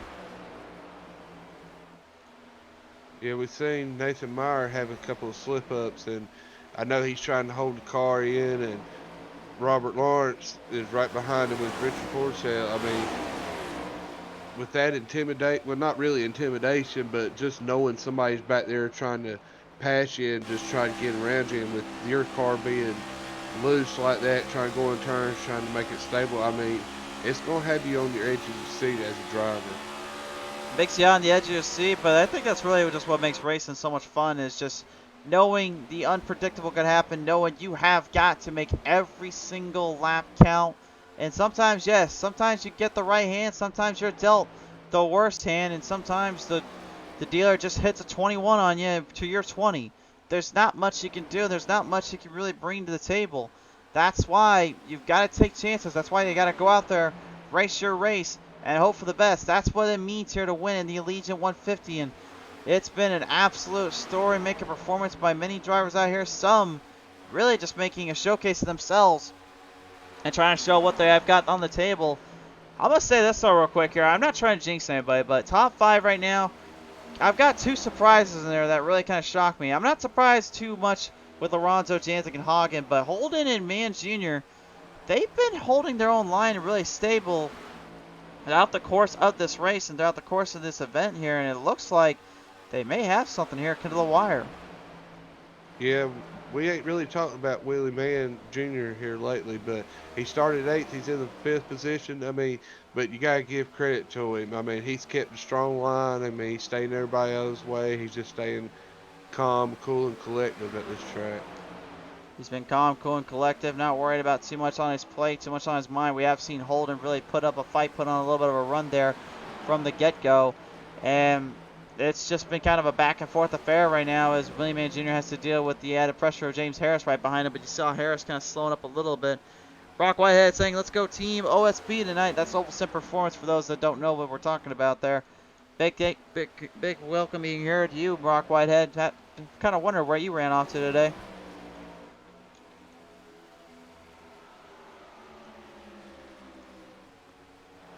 Times are starting to slow up a little bit. Drivers are starting to kind of get backed into a bit of a corner here, and I think really this is what we were a little nervous about. It's what we were kind of scared and nervous to see, was whether or not this was going to pop up, whether or not these drivers were going to be kind of thrown kind of the curveball here and slowed up a little bit. And it looks like now the passing and the momentum boosts and changes have certainly calmed down, but I think a lot of that just has to do with the fact that these drivers are on their last leg. They only got like maybe one set, if not all their sets used up.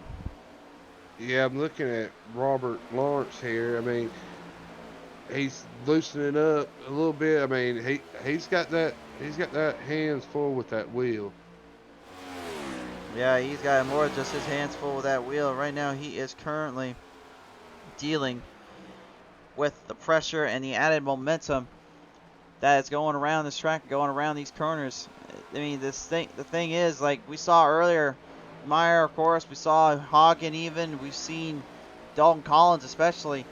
These are pretty top, I'm not going to say top level material, but they're pretty top tier drivers for their own right in this league, and they found a way somehow to actually have a bit of a problem down there on the track. I mean, again, it's not like this track cannot have some serious problems with yourself and really giving yourself a lot of headaches, but I mean, at the same time, they're just kind of watching themselves and watching their momentum more than anything at this point.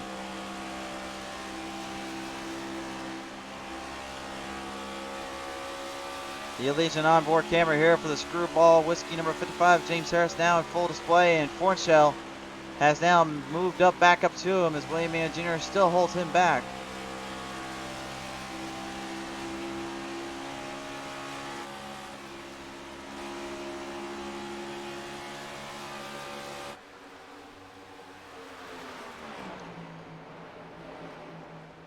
Fornshell doing something special there. McRae really had a clean cut corner off there, really a big slingshot pass. And these cars, I mean, that, like I said, remember what I said earlier about that car tomorrow? That's pretty much the same vibe I got. Just so that you get a slingshot move if you can just push the momentum and get the airflow to get good current right around your car.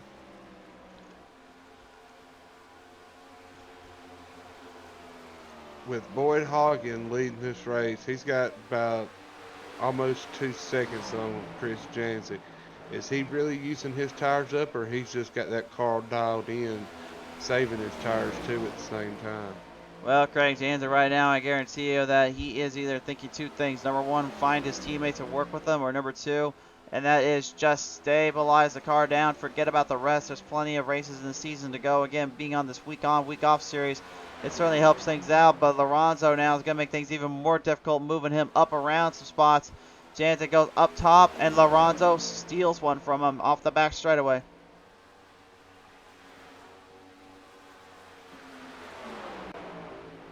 And actually, I'm noticing something here, McRae. This is what I was wondering.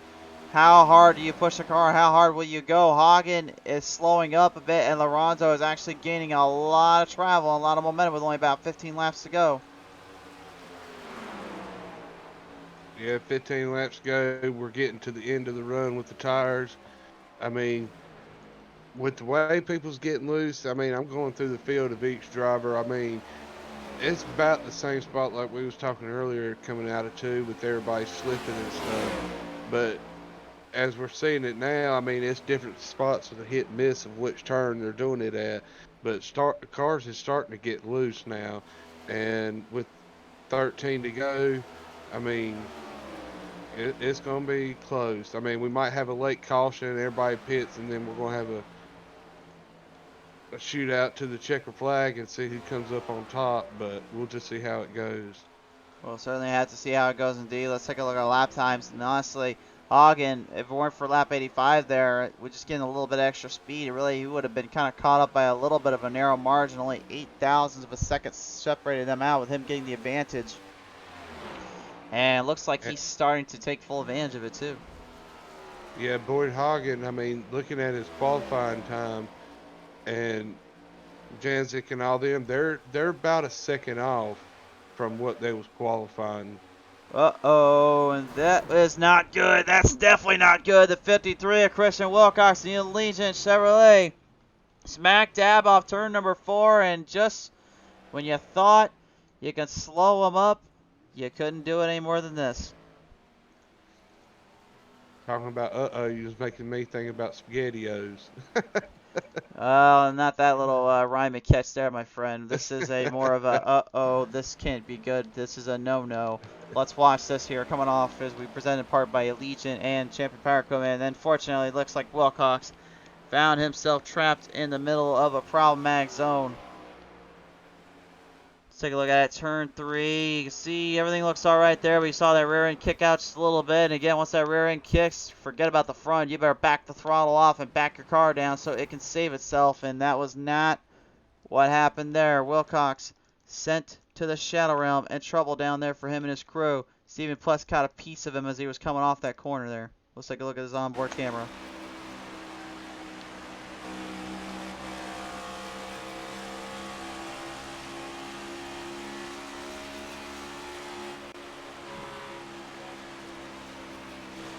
Wilcox just now spinning here, Plus trying to evade, and Still plus clips him pretty good on that left side there. You saw the damage just taken instantly here.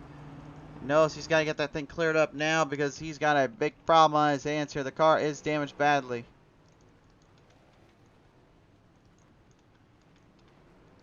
Yeah, coming through pit road and stuff, I was trying to see who was going to take 2 or who was going to take all 4, and pretty much everybody was taking 4 tires on this pit stop.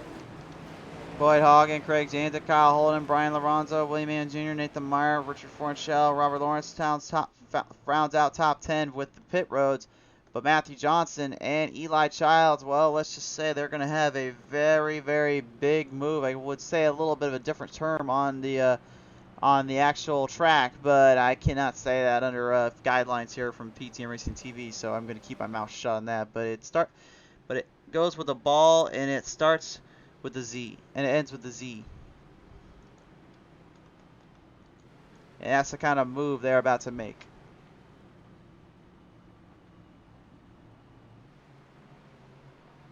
You got what I mean? Yeah. Okay. So you just got one kind of man there. I was want to make sure like I wasn't like sound crazy. No, I was just looking through the field of who were or where was everybody at and stuff like that. Yeah, right now currently this field just kind of all over the place when it comes to who's going to be where and who's going to be what, and this is now going to really shape things up again. We saw that last green-white checkered here from NASCAR, what happened there with Larson and Bowman. They both played the advantage and the strategy here of the drivers and ended up taking them for a ride or two and getting that big battle to the end. This is not the same situation. As a matter of fact, it's actually a much worse circumstance for Childs and Johnson if they don't get a caution within a lap or two, with that 93 kind of hanging back behind him here. No, 96, excuse me. I want to say the 93 because he's got the 83 sim stamped, but it's actually the 96 custom numbered on Hagen's car there. Yeah, I was keeping getting mixed up. I know we say the 83 or whatever when we did the lineups at the beginning. Then you go during the race and we're like, "Where's 83 at?" And then it come to find out he's 96. Again, guys, struggles as a broadcaster, you got to give us credit and give us a break. We sometimes forget who's who and who's where because, frankly, the numbers do not align from our end. And if you don't believe us, well, you saw the 96 earlier. Well, this is what we see. So that's just the overall thoughts and situation there. But race fans, when we come back, we are going to conclude this one commercial free. It's time to find ourselves a victor here at Vegas. Tonight's race, ladies and gentlemen, brought to you in part by Champion Power Equipment. You guys need the right tools for that right job and the best power generators around. We've only found that it works best when you get to Champion Power Equipment. So be sure to head over to their website at www.championpowerequipment.com. Head over to their social media platforms, Facebook, Twitter, and Instagram, and see all their latest product line and all that they bring to the table. A huge thank you again to Champion Power Equipment for all they have done throughout these seasons. So here we go. Want to talk about Hey, it? we weren't talking about it earlier, but you got 2 Fords up front now, and we're going to see what they can do. 2 Fords, a Chevy, 2 Toyotas. Top 5.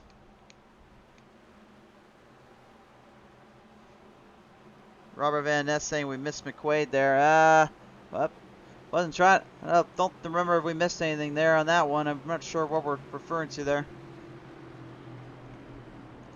The Allegiant 150 has given us quite the results and quite the racing. It's not just because of having to put the 550 pack racing in. This has been legitimately all out, fight it out, drag out, knockout style racing the way we like it. And we're about to get a conclusion here. One way or another of a turn number 4. We'll bring the drivers back onto the grid, back onto the ends. Johnson and Childs trying to get the best they can for them and their teams. Green flag back on out. We're underway again. Oh, and by the way, Hagen, he just wasted absolutely no time on these leaders. No, he was getting this stuff and he was getting out of town. He really ran out of town quicker than I could have shake the stick at and try to have a little shootout in the duel in the desert with the Cowboys back in the 1800s. Speaking of a little duel here, it looks like the new sheriff in town, but maybe not right now. Here we got trouble down there. Jason Taylor wrecking hard off turn 4, got collided in with some of the drivers. Caution's out again.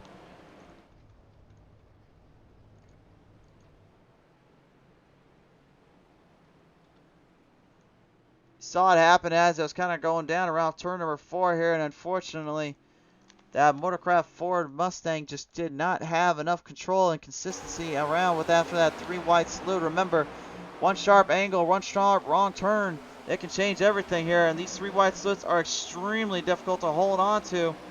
And you see Robert Lawrence just kind of getting nudged out of the way. George Young got clipped in with the 15, and everybody else was just all over the place trying to stand clear and avoid trouble, but that did not end up playing out that way. One more look at it here from the top cam here. This is our chopper cam, as we like to refer to it as. This is what happened on the initial 3 wide. Yeah, Richard Fornshell was the one that takes the hit as well, just so people are aware of that 90 you see coming off turn number 4 here. Yeah, again, Taylor had to turn that thing in deep to hold his line in the 3 wide, but unfortunately, just not a whole lot of angles to get away from, and that is one of the worst angles to get put into with this car because, again, that steering pinion and everything is so sharp and so dangerous to hang on to. It really just evens out everyone that dares try to fight it.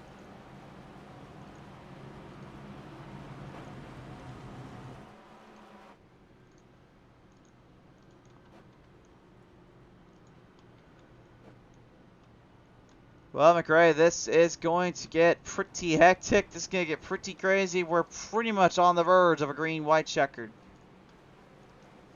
Yeah, green-white checkered. I was trying to have my pick. I've been iffy with my picks today. Usually I call them right there at the beginning of the race, but this race has been back and forth up with the top 3, top 5, back and forth. It's been hard to call. I mean, Craig Jensick, he's fell back a couple of spots, but is he saving up for this last green-white checkered, or is Boyd Hoggins just that fast? Well, if you ask me, judging by experience, judging by the way Hagen drives and the way he is, I would say more than anything, he is as tough as they come. And again, with an I rating, by the way, of 7,750 to Janzik's like 5,039, I would certainly say he holds up. Yeah, but you never know. I mean, tables can turn at this racetrack too. Well, we see literally anything and everything happen here, and it wouldn't surprise me if the leaders literally had on the last lap of trouble and spun on around where the top 4 or 5 guys literally just came up, took the lead, and then the win away from them. Yeah, like we seen at Daytona, that first week of racing. I mean, it went down to the last lap, and the last place racers got caught up, and then you had second and third taken out. So I mean, you never know what's going to happen. We never know what's going to happen. The key phrase to take away in this race.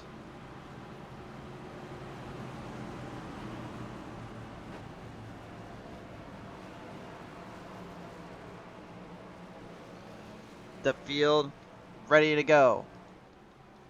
This will be a green-white checkered attempt. The next go around, these drivers will get them lined back up in position. They are going to be double filed up again, and they're going to be set in position and shot.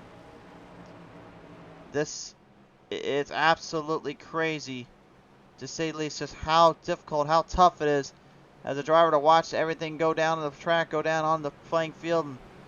And really, I just keep on thinking here, is there going to be a huge runoff here to where some of these drivers may get a little iffy and get a little on the bumper part of things, because we see these cars can take a beating, but we've also known that they can also push and shove a little bit more often than not. They will not hesitate if they have to. Do you think that may happen here? Yeah, I think some of them's gonna get the bumper right here at the restart, and hopefully we don't see nobody spin their tires or nothing like that, and it goes green. But I think somebody's gonna put the bumper to somebody's back bumper, and we're gonna see some racing these last couple of laps. I think so too. James Banner coming on board saying how I'm doing tonight. Yeah, James, going pretty good, pretty well as well. How you doing tonight, sir? We're ready to see some action though, sir. We're getting ready for this one. 3 laps, go to 2 laps. Green, white, checker attempt. If you're not new to us, if you're new to the show here on Beats Race TV, how does that work? It's real simple, all right? You get 3 flags. The first one on the first lap, you see green. You go around one time, you see a white flag, and then McRae, what do we see on the final lap? We see that checkered flag. Yes, we do. And we're about to see it pop up here one way or another. This race will be concluded. If you have ever needed a time to get the stream to some friends, the Allegiant 150 to see for yourself, you might want to do it right about now. Share it on around. Get some love on the show. Not just on our Facebook, but also our YouTube. So they can follow us here on Facebook. Subscribe if you're watching the replay on YouTube and showcase this race in its entirety. This one is coming to the wire. This one's coming to the end. Which driver wants it more? Kyle Holden, Boyd Hagen, and Craig Jandick, Matthew Johnson, and Ryan Alonso are in this fight. They're in this hunt. One driver's got to give. One driver's going to take it home. Charging them down off turn 4 to the front straightaway, and the green flies again. Oh, but the problems already start for the 24. Nathan Meyer smashed right in off turn number 1. No caution yet. No caution yet. Fornshell, though, loses it hard on the back straightaway, spins it. Caution's out. Jansen couldn't get the run in time.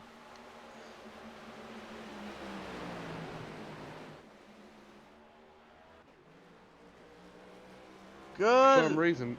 For some reason, my crew chief just come up and started talking to me like I was in the race, and I haven't heard him the whole entire race, and I'm not even racing. Think about what to make sure you tell him to get the spotter cams down there and get some work on with these guys, because right now we're on one of 2 green white checkers coming up. But let's watch this back. Let's take a look at Meyer first. He goes to the bottom, and look at this. He's left all alone. He got on the apron, and look at that car just literally sent straight left into the wall protection. He did not expect that, nor was he aware that was going to happen. This 3 wide battle Patton pushed on through, and Fornshell was trying to stay out of the way, but he got clipped by the double O of Stephen Gibson. And unfortunately, the 90 of Fornshell with that little bobble costs this race a finish here. And now I have absolutely no idea what the heck's going to happen next. We know Janzik, though, is pushing with everything he's got, but Kyle Holden was doing much of the same. This is really anybody's guess here.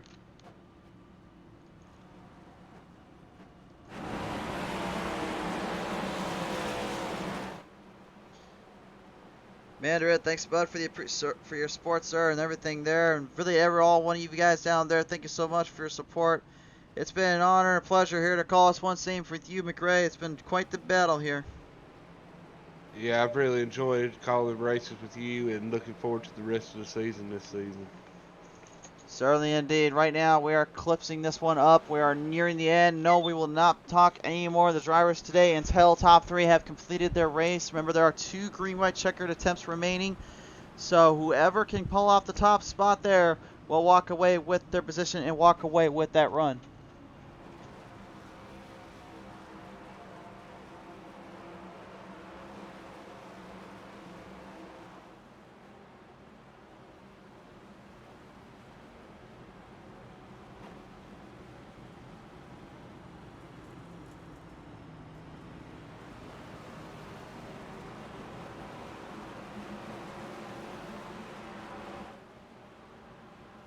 As we get this restart up and going here in the next couple of laps, we see Boyd Hagen in first and Craig Zensick in the number 2 spot. I mean, we've been seeing Boyd Hagen getting them good restarts. I mean, he's basically leaving the field on the restarts. I mean, you got Craig Jensen. He was strong in the first half, and hopefully he can get something figured out in this car.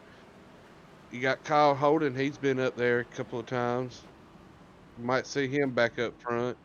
Matthew Johnson, he started 20th. Now he's in the 5th spot, so he might have something for him too.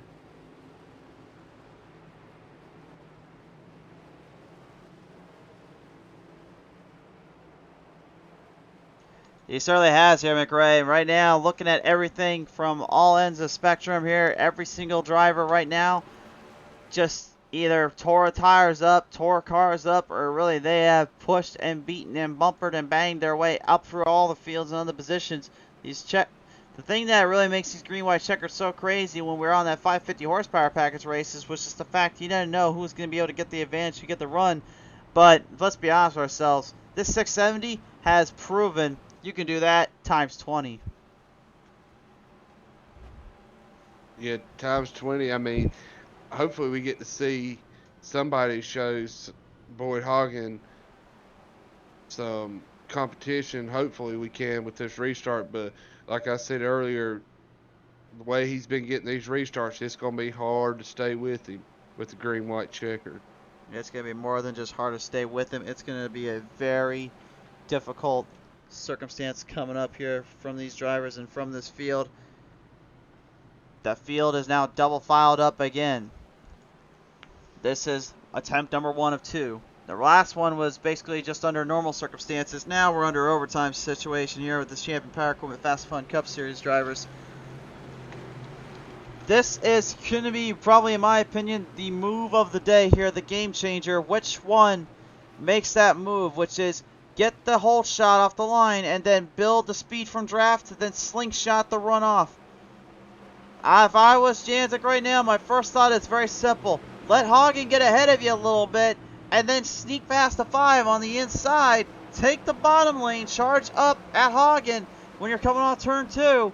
Try to steal the inside line from him and force him up top, because honestly, if you get that bottom, you can force him up there. As long as you can hold that flat spot off turn number 4, I think that might be the best way to take him down. We'll see, though.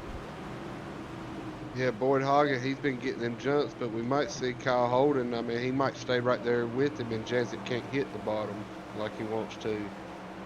And we cannot forget, of course, the 77 Brian Lorenzo last season made the top 4 to the playoffs in the championship round, and he came up just so close.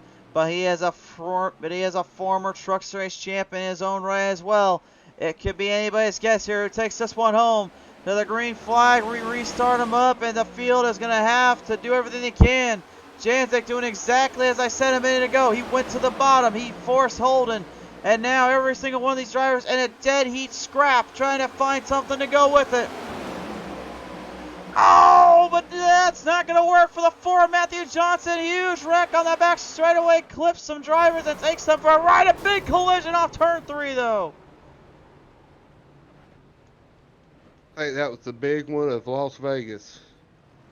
That is the big one of Las Vegas, and that once again slows everything down to a crawl, and once again, any kind of move, any kind of charge these drivers were going for just got completely nullified. They have one last attempt. No more after this next one, but what happened here? Johnson, the 14 of Starner, 56 of Thacker, clipping the 55 of Harris here, trying to avoid trouble as the 14 of Starner kind of took everybody for a little bit of a loop here. I don't even know how the heck this one happened or how this one started, but let's take a look at this. It looked like from this angle here, Johnson was on the bottom. Starner was trying to hold his line down. And from that angle, I'm going to say Johnson slightly drove up the 14 while the 14 came up into him a little bit too. It's really hard to kind of tell sometimes from these camera shots. As a driver, you don't think that, obviously. You just think, wait a minute, I was here, I was there, now I'm this way and that way. What the heck happened here? Yeah, I'm looking at Jason Taylor too on the 15. He's scrubbed by. He still got a little bit of contact on, but he lucked out on that one. Got away with a little bit of it here, and maybe getting away with more so. That Rise Nutrition onboard camera, though, just shows you exactly what happened to him. Looked like the 34 here of Lawrence actually got away with that one too. Got kind of struttled on by. You can see Wilcox, see Clay clipped. You can see it looks like that was 55 of Harris down there on the bottom, clipped up as well. Man, that was a hard wreck.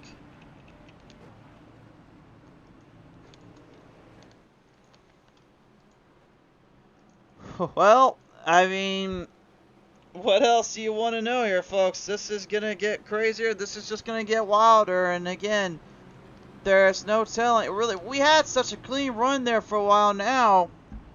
We're back to our old antics, which is let the drivers be drivers and have their fun. But, I mean, at the same time, they've got to be careful. They know that these cars are only so many parts, so much pieces of equipment they can use. It doesn't matter if they're on a week-on, week-off schedule. They got to get these guys fix these things up and get them ready to go for the next round. Yeah, we got to think too of who's already using fast repairs. I know that was a big wreck with a lot of people, but you got to come to think who's used their fast repairs or not. Next week too, or will be a week off, but the next time we see these drivers 2 weeks from now, well, let's just say this: we're gonna go down to old Atlanta, and if you ever wanted to find out what old Atlanta could do with this car, I think we're about to find out. Although I don't believe we will be getting the new Atlanta out there, so this is definitely going to be old school hard racing, I will say. Yeah, old school hard racing. I wish they would have the new update, have new update with the track, and then use these cars too and see how it's going to do. But I'd be just content with the old track with new cars, see how it's going to be able to handle. Absolutely indeed. The playing field has evened out, and I guarantee you 2 weeks from now when we see that track being put on this schedule, put on this list, I guarantee you more than anything they are not going to get away with any breaks, any key chances there. They're going to be fighting for everything they've got. And if I had to say anything about that, I wouldn't want it any other way. Let's bring old Hot Atlanta back and get the slick terrains figured out on these tracks.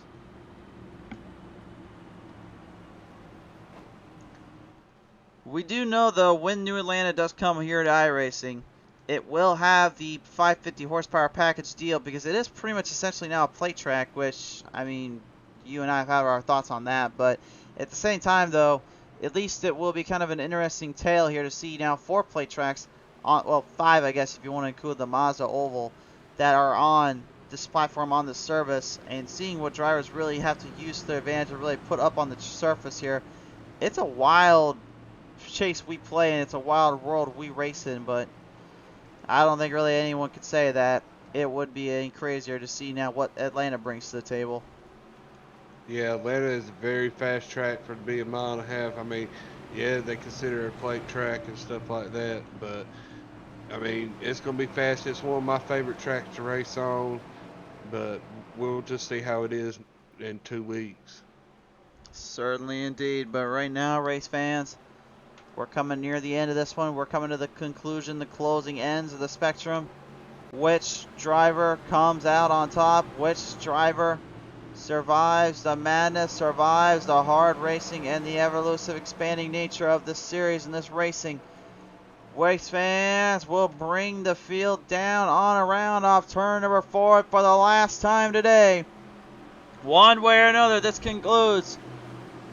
Can these drivers keep it in one piece? Can they keep themselves in check? We're about to find out as you bring the 18 car still on the pace, still on the track to the green flag high in the air. Greg Jansen, he went to the bottom quick. Went to the bottom quick. Kyle Holden was not playing around though. You saw him put that bumper to him there. Kind of stabilizing him down, but you see why Jansen did that here. Look at him pull the draft right on Hagen. Can they get across to the white flag at least? That will secure the race.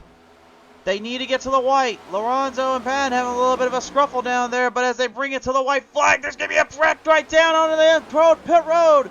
Taylor goes off track into pits, but they'll keep it white. They're going to go to the group. They're going to finish it. Greg Jansen goes to the bottom. Deep down bottom. Hagen blocks. Janzik back down there. Right into the bottom lane. This is it. The move of the night. Can he get him? Janzik and Hagen back and forth. Hagen out passes him and brings this one home to victory lane for BSM Racing Team. Greg Jansen, he's tried to give it the money's worth to him. He tried to give him the sling in the mitt and the swing in the hit, but instead It was a swing and a miss, just by a narrow edge. But nevertheless, your Allegiant 150 race winner is going to pull this one off tonight. Boyd Hagen survives the green, white checkers and brings another one home for BSM Racing Team. A big victory for Champion Power Corvettes number 96 Toyota Camry.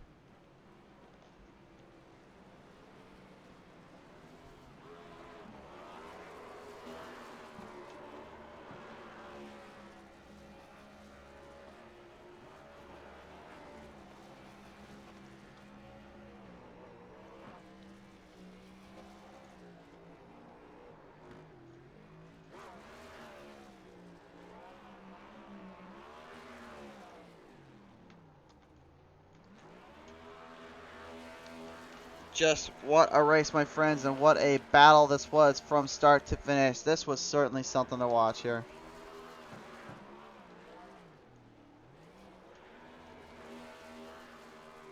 Yeah, I thought they was going to come to the line side by side, but Boyd Hagen, he had that run on him. Yeah, more than just a run on him. He literally put the last-ditch effort into the field. 2.5 hundredths of a second is your difference here between victory lane for Janzik and Hagen. Hagen wins this one. Janzik second, third, Lorenzo. So really, BSM, Olsen Performance, and 3Y Motorsports, the top three teams coming away here with the top three podium. But Brad Padden will secure fourth. Fifth goes Kyle Holden. Sixth to Robert Lawrence. Seventh to William Mann Jr. Eighth to Tyler Meeks. Ninth to Nathan Meyer. And 10th goes to George Young. That rounds out your top 10 here in this case here. What a race and a fight from start to finish, though. The rest of your drivers being shown on the screen. A couple of DNFs and did not qualify in this business, but really the only thing left to do now is talk with the top three. We talked with them earlier today. Now we're going to talk with them again. Ladies and gentlemen, Brian Lorenzo is going to be coming out now with us. Here he is, the number 77 race team here, and yet again, Lorenzo, a solid position and top three podium for you in the crew. Yeah, man. Was I expecting to be this fast today? No. But yeah, we had a killer car, especially on the long run. I had like 17 seconds of damage, and I was still on point with Boyd, and I was faster than Craig on long run. So it was just a great day from not only me, but the whole team had a great day today. Certainly was indeed. I know you guys were talking over and over about how difficult this could be from a long race standpoint, how difficult it could be from really trying to bolster the momentum, but it seemed like when you had that big runoff there, it seemed like things may be setting up for the big finish, but when you got to that green-white checker, then it was just pretty much kind of take it easy and let the thing do its own work, wasn't it? Yeah, it was wild. In the chat, we weren't even expecting us to finish the race. We were expecting another wreck, but yeah, short run, this car is dangerous. You got to take it really easy, but something clicked on that final restart for me. I got a huge run on my teammate, and I made the move to secure third place. You certainly did indeed. A top three finish and a third place finish for you and the crew. Let me ask you this, sir. Who do you want to thank you for that one? Gotta thank Team C's and Team Trees. I've donated to them in the past. They help the oceans, they help the environment, and they're great. They're a great place to donate, to be honest. And I would also like to thank Jennifer Tarot Readings. They've been with me since day one. And Three Wide Motorsports. They really set us up with a really great car today, and it was a rocket. It certainly was indeed. It was more than just a rocket. It was a machine capable of serious speed and handling. Lorenzo, you're coming away third. Congratulations, sir. Thanks, man. Thanks for the broadcast. Absolutely. Ladies and gentlemen, Brian Lorenzo coming away with the third place finish, but I'm coming up a second close call end there. This is Mr. Craig Janzik coming away second place tonight. And Janzik, congratulations on that second place finisher, sir. Boy, that was a huge runoff you had on Hagen. We talked about it. We said it point blank. If you wanted to get him, you're probably going to go to the bottom as soon as possible. What'd you do? Go straight to the bottom, but just came up a little short on that last turn. Yeah, man, just came up a little bit short. I tried to get to the gas pretty aggressive because I knew he was going to have a huge run on the higher side of it. So I did get to to the gas when I wanted to, but the car wasn't quite ready yet. I think it was because of the pinched off entry angle into the corner. So I PM'd Boyd before the first green white checker, and I said let's put on a show, and I really think we did. I've got really high respect for Boyd as a racer, and I think we were able to show that out here tonight with an amazing battle up front for the whole race, and kept our cars clean and represented our brands really well. And that's not, you can't ask for a whole lot more out of a race with, as I said, before we started, a race that was nothing but question marks.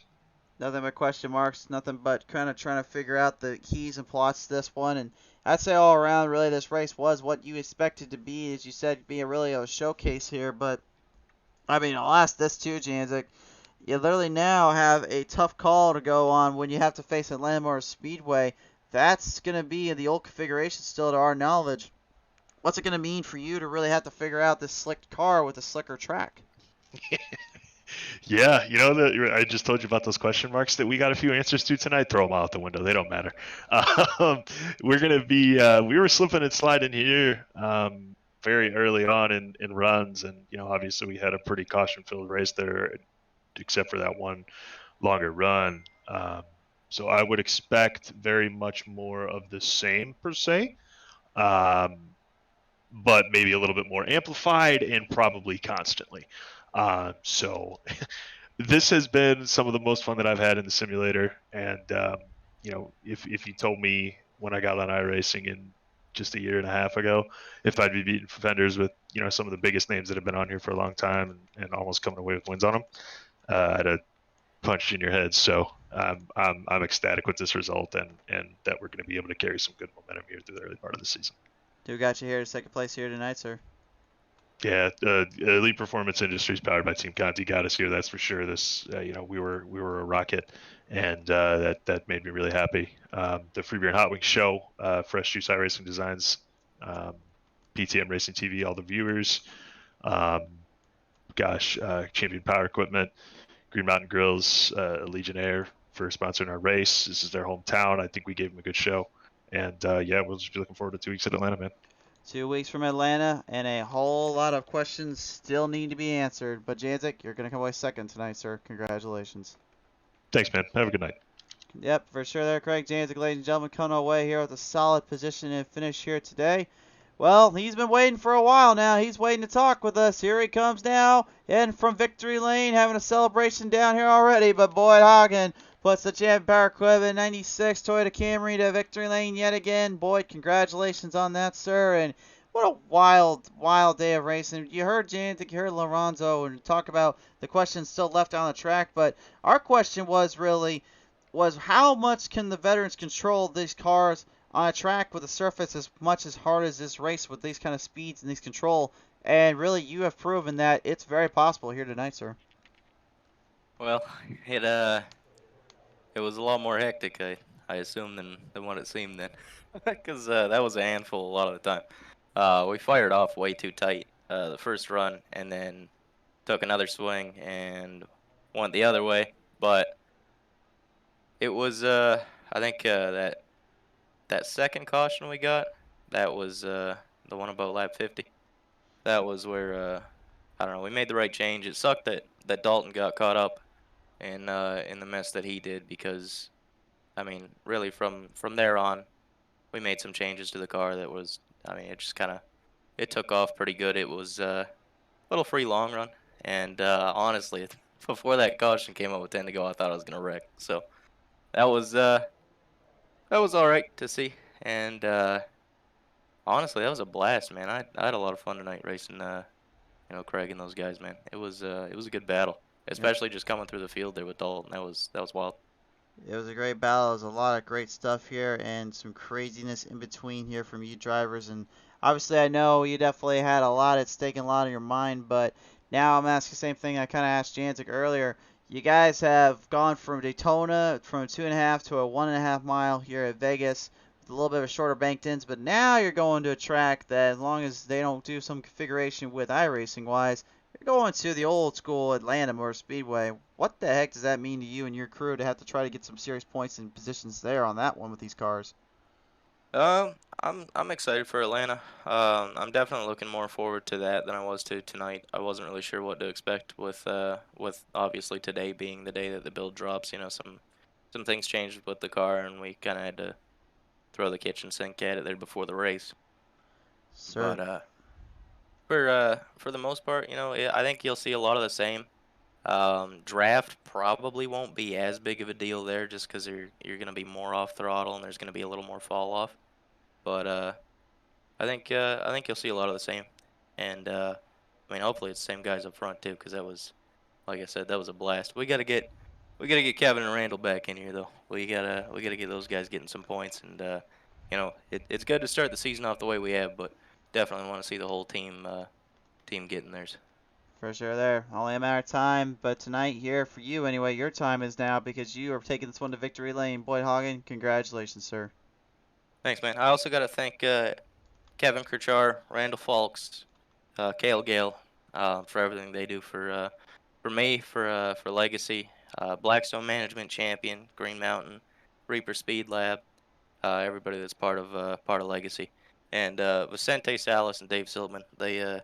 They bust ass on this car for 2 weeks, and I mean even after a build, it survived, and I mean we're still winning races with it. So they did a kick-ass job too. So thanks to them, and thank you obviously for putting on the show that you do. Absolutely. Boyd, thanks for your time, man. Congratulations on this one, bud. Thank you. Boyd Hagen, ladies and gentlemen, the 96 brings Toyota Camry Champ Power Equipment to victory lane, and really, I think we're going to look at this one, I think, really as a telling of the tale. It truly is kind of a mimic, if you will, to what NASCAR has kind of brought to these mile-and-a-halfs and these 2-mile-long tracks, which is just all around changes, changes, changes. And then so far, anyway, very, very good changes. Yeah, this one's for the books, and I hope they took notes for the next season they run these at, so they know what they're doing. Which they done a pretty good job for the first time being out there on this track with this new car. Certainly indeed, but nevertheless, though, here there is really everything at stake and everything at play here. There is a lot more to go down on the track than the surface. Before we call this one a night here, McRae, let's ask about this. We're going to Atlanta Motor Speedway next week here as we sign off here, of course, with the Allegiant 150 here in Las Vegas. I'm very, very skeptical on just how much throttle you can use at Atlanta versus you can use here at Vegas, because Atlanta has always been a fast-paced all-around track, but these cars have a different story to tell you there. They don't like to be full throttled like that you would have done on the old Gen 5s. I think, in my opinion anyway, the slower drivers, maybe the guys that like to take it easier, are going to be the ones to take full control at Atlanta. Yeah, like you said, and the other driver said, using 50% throttle. I mean, when you get in that race car, you just want to go all out in it, and I mean, you can't race the cars like that. I mean, 50% throttle through most of the track. I mean, it's going to be a tough season with these cars. It is going to be a very, very tough season. It's going to be a very extreme season coming up soon enough. There is so much on the track, so much at stake, so much on the line. The only thing really that's left to figure out is just who wins it. But really, a big thank you again to the Legion again for sponsoring and supporting this race in entirety here for the Legion 150. A huge thank you again, of course, to Champion Power Equipment for all their support throughout these seasons, throughout these events. And race fans, to you at home that have stuck by us and watched every single event of these shows, from the bottom of our hearts, thank you so much. We sign off with you tonight with this. Take care of yourselves. Be good. Be with a loved one tonight. Give them a hug. Give them a kiss. Do anything you need to, because we don't know how long we have on this earth. A big thank you to everyone at home, and to Scott's family out there, and friends and colleagues and all that. Our prayers and condolences are with you tonight. Thank you for tuning into the show.